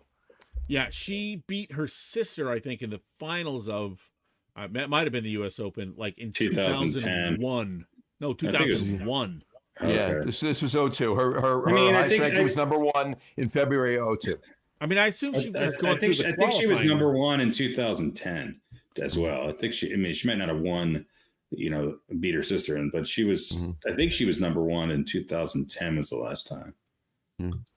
I think we talked about her, Pete, back then when we were talking about Federer and that on Spaghetti and the Meatball. Yeah, but comparing her to Djokovic, and that was 25 years ago. But comparing her to Djokovic is apples and dump trucks. It's just no. I'm just saying. Yeah. I think I don't feel like Djokovic is at that point yet. But if he's around for another year, still trying to get his 25th, then somebody should say, "Hey, man, enough is enough." Well, he's 38, and he's was number 1 last year, so I think it's different. I mean, yeah, sure. Projecting out 7 years, I don't think he will be around, but he just won in the second round again today. Djokovic is number 7 in singles right now. Yeah, it's a little different than 610. Well, that's why I said not right now. Okay. I mean, I don't think he'll be 610 a year from now, but I mean, he's number 2 on the majors list, so a little bit of a higher place in the pantheon than the only Venus thing Williams. Anybody's talking about in tennis right now is Venus Williams playing and what's Alcaraz's horrible haircut. Yeah. Those are the 2 things that they're talking about tennis that make it through. The haircut was so bad he had to shave his head. Yeah. Yeah. And the third thing they're talking about in tennis is Travis Kelce and Taylor Swift getting engaged. That's right. So I didn't realize she hasn't played in so long, and I guess I do agree she should have to earn it back. But I do think that there are exceptions for legacy players who can still play, who maybe want to come back and give it a shot. Now, do I think she should get that all of the time? No, I think this was probably a one-time thing. But we'll see. She's playing in doubles again with I think tomorrow. So we'll see. There you go. I mean, her legacy really is as a doubles player. I mean, obviously she was in her sister's shadow literally for so long, but look, all the talks is that she looked really good in her return. Well, she was a little bit older and the better of the 2 sisters at the start, because I don't think they didn't come out right in this. Serena started a couple of years after her, I think. Yeah. But Serena quickly overtook her, as everyone's understanding of who the better of those 2 players. Well, right. No. What I'm saying is that she'll always be Venus's sister. I mean, Serena's sister. So right, but she definitely forged her own. I mean, six or seven. Look, here's what I wanted to say is has there ever been a better sibling who has played? In other words, has there been anybody who has done as well as Venus Williams as a sibling to an all-time great, or even a good player? I mean, the only people that I can think of are Bernard and Albert King. I mean, who else are we talking about? I mean, brothers or sisters that have done as well as they have at the same time. I mean, I might be missing something, but I can't really think of anyone. Nick and Joey Bosa. Yeah. Okay. JJ Watt and TJ Watt. Yeah. Okay. As JJ Watt and TJ Watt, though, overall, are either of them the best to ever do it? Travis Kelce and Jason Kelce? Or are either of them? I mean, Venus Williams is, I think, with undoubtedly the best, one of the best athletes of all time. I think she is without a doubt, the best female tennis player of all time. And is Travis Kelce the best? I mean, is he the best tight end ever? No. So the Watts, the Kelce's. You can make an argument for his brother being one of the best centers ever. Yeah, but not the best. Not the best ever. Maybe top 10, 15. Yeah. Maybe the top. Yeah, without a doubt. But for what I think that what skews it is that had she not been, Serena's sister, I think she would be maybe better known just for her own accomplishments. I think she is. Look, she won 7 Grand Slam singles titles. Exactly. That's there you not go. a small number. And 14 doubles titles, all with Serena. Yeah. That is, that is somebody who belongs in the pantheon of great players. Agreed. In somewhere within that list where so it's not like, she won a bunch of doubles and she won a couple of singles titles. No, she won 7. I mean, 5 of them were Wimbledon. So I was a great player. Mm-hmm.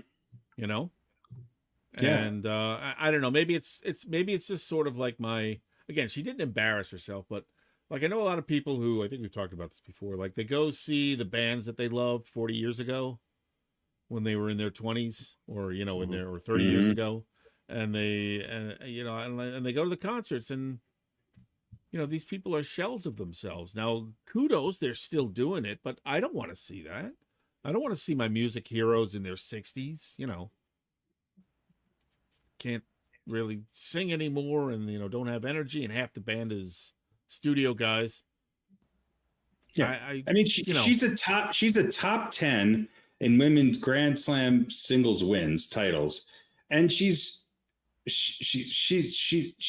been in 16 finals.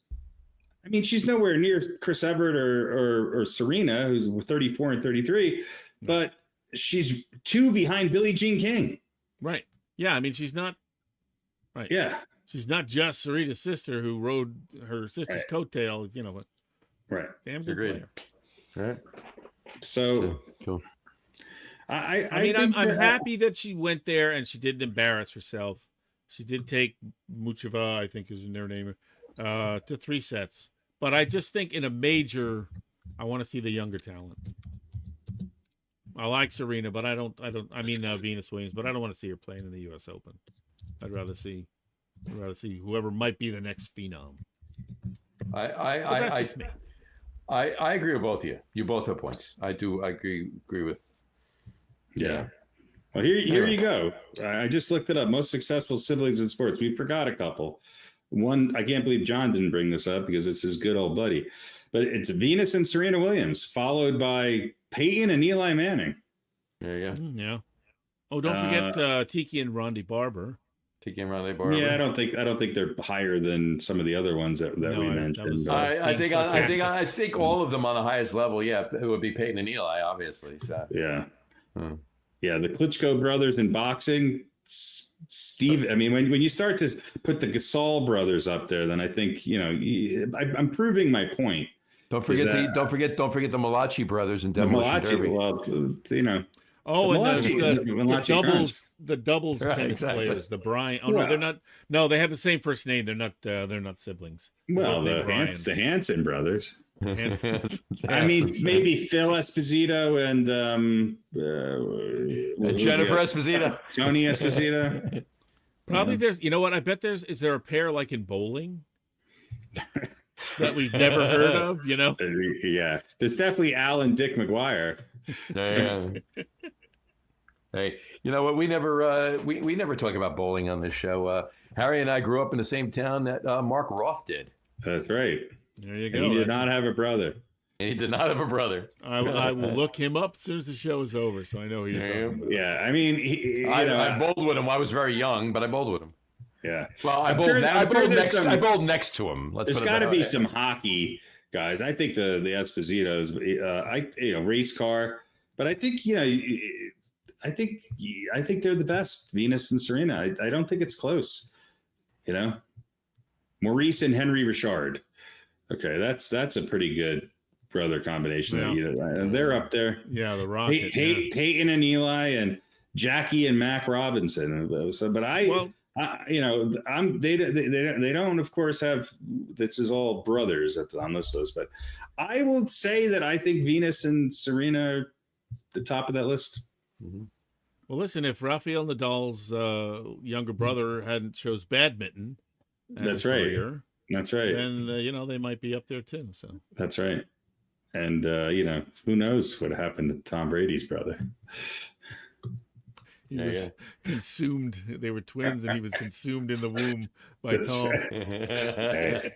There's ultrasound pictures of Tom just like eating. Brady plays as well as two men. Well, that's his twin. Anyway, I thought I would bring that up. I just wanted to get your thoughts on it. I like it. That's great. Oh, also, very quickly, Sophie Cunningham out for the WNBA.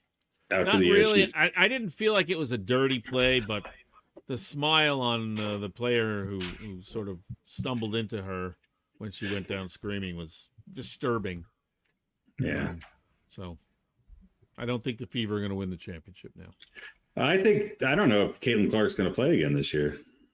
I think she's back now. Is she back from the injury now? But I don't know if she should be. Yeah. Well, listen, she is not back. Clark was not back. She missed 16 games in a row, and there's no timetable for her return. So yeah. All right. So they're done. Yeah, I was the only one right on the Fever. Well, and I know you're going to blame it on the injuries. I know, but they weren't. That's why it happened. Yeah. You were prescient in your idea that the rest of the league would beat the shit out of them until they got hurt. It's unfortunate. The refs would do nothing. Yeah. Yeah. She's just going to have to get really jacked. She's gonna have to come back and look like, She's come out and look like who's Charles Oakley. Yeah, no. Somebody's going to go into Fowler and they're just going to bounce off of her. Yeah, she's going to train in the offseason with who was the guy on the Pistons who was just like Ben Wallace. Yeah, she's going to train with Ben Wallace. She's going to train in the Detroit gym with Ben Wallace. With Lampier and Wallace and Mahorn. It's just they're just gonna show her throwing elbows constantly until old time hockey, Eddie Shore. Yeah. That's a perfect way to end it. That's great. I love it. There you go. All right. We'll do our picks next week. Absolutely. Oh, and all of you get to enjoy the new closing.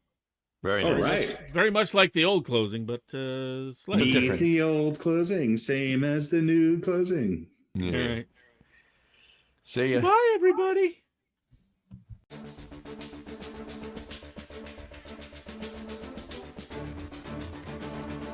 Hey, everybody, thanks for watching the live show. You're all rock stars in your own way. Visit our website at getonwithitpodcast.com. Once again, that's getonwithitpodcast.com. Like and follow us on all our social media. Find us on Instagram, Facebook, and TikTok. The live video podcast is on YouTube, Facebook, and Twitch every other Wednesday at around 7:30 Eastern Time. Go to the Logger Room channel on YouTube and click the live tab to reach the show archive. You can find the audio podcast on our host Spreaker or your favorite audio platform. Quit your dilly-dallying and subscribe so you'll never miss a show. Thanks again for joining us. Have a great week and watch lots of sports. For the boys, this is Harry Hansen saying ciao for now.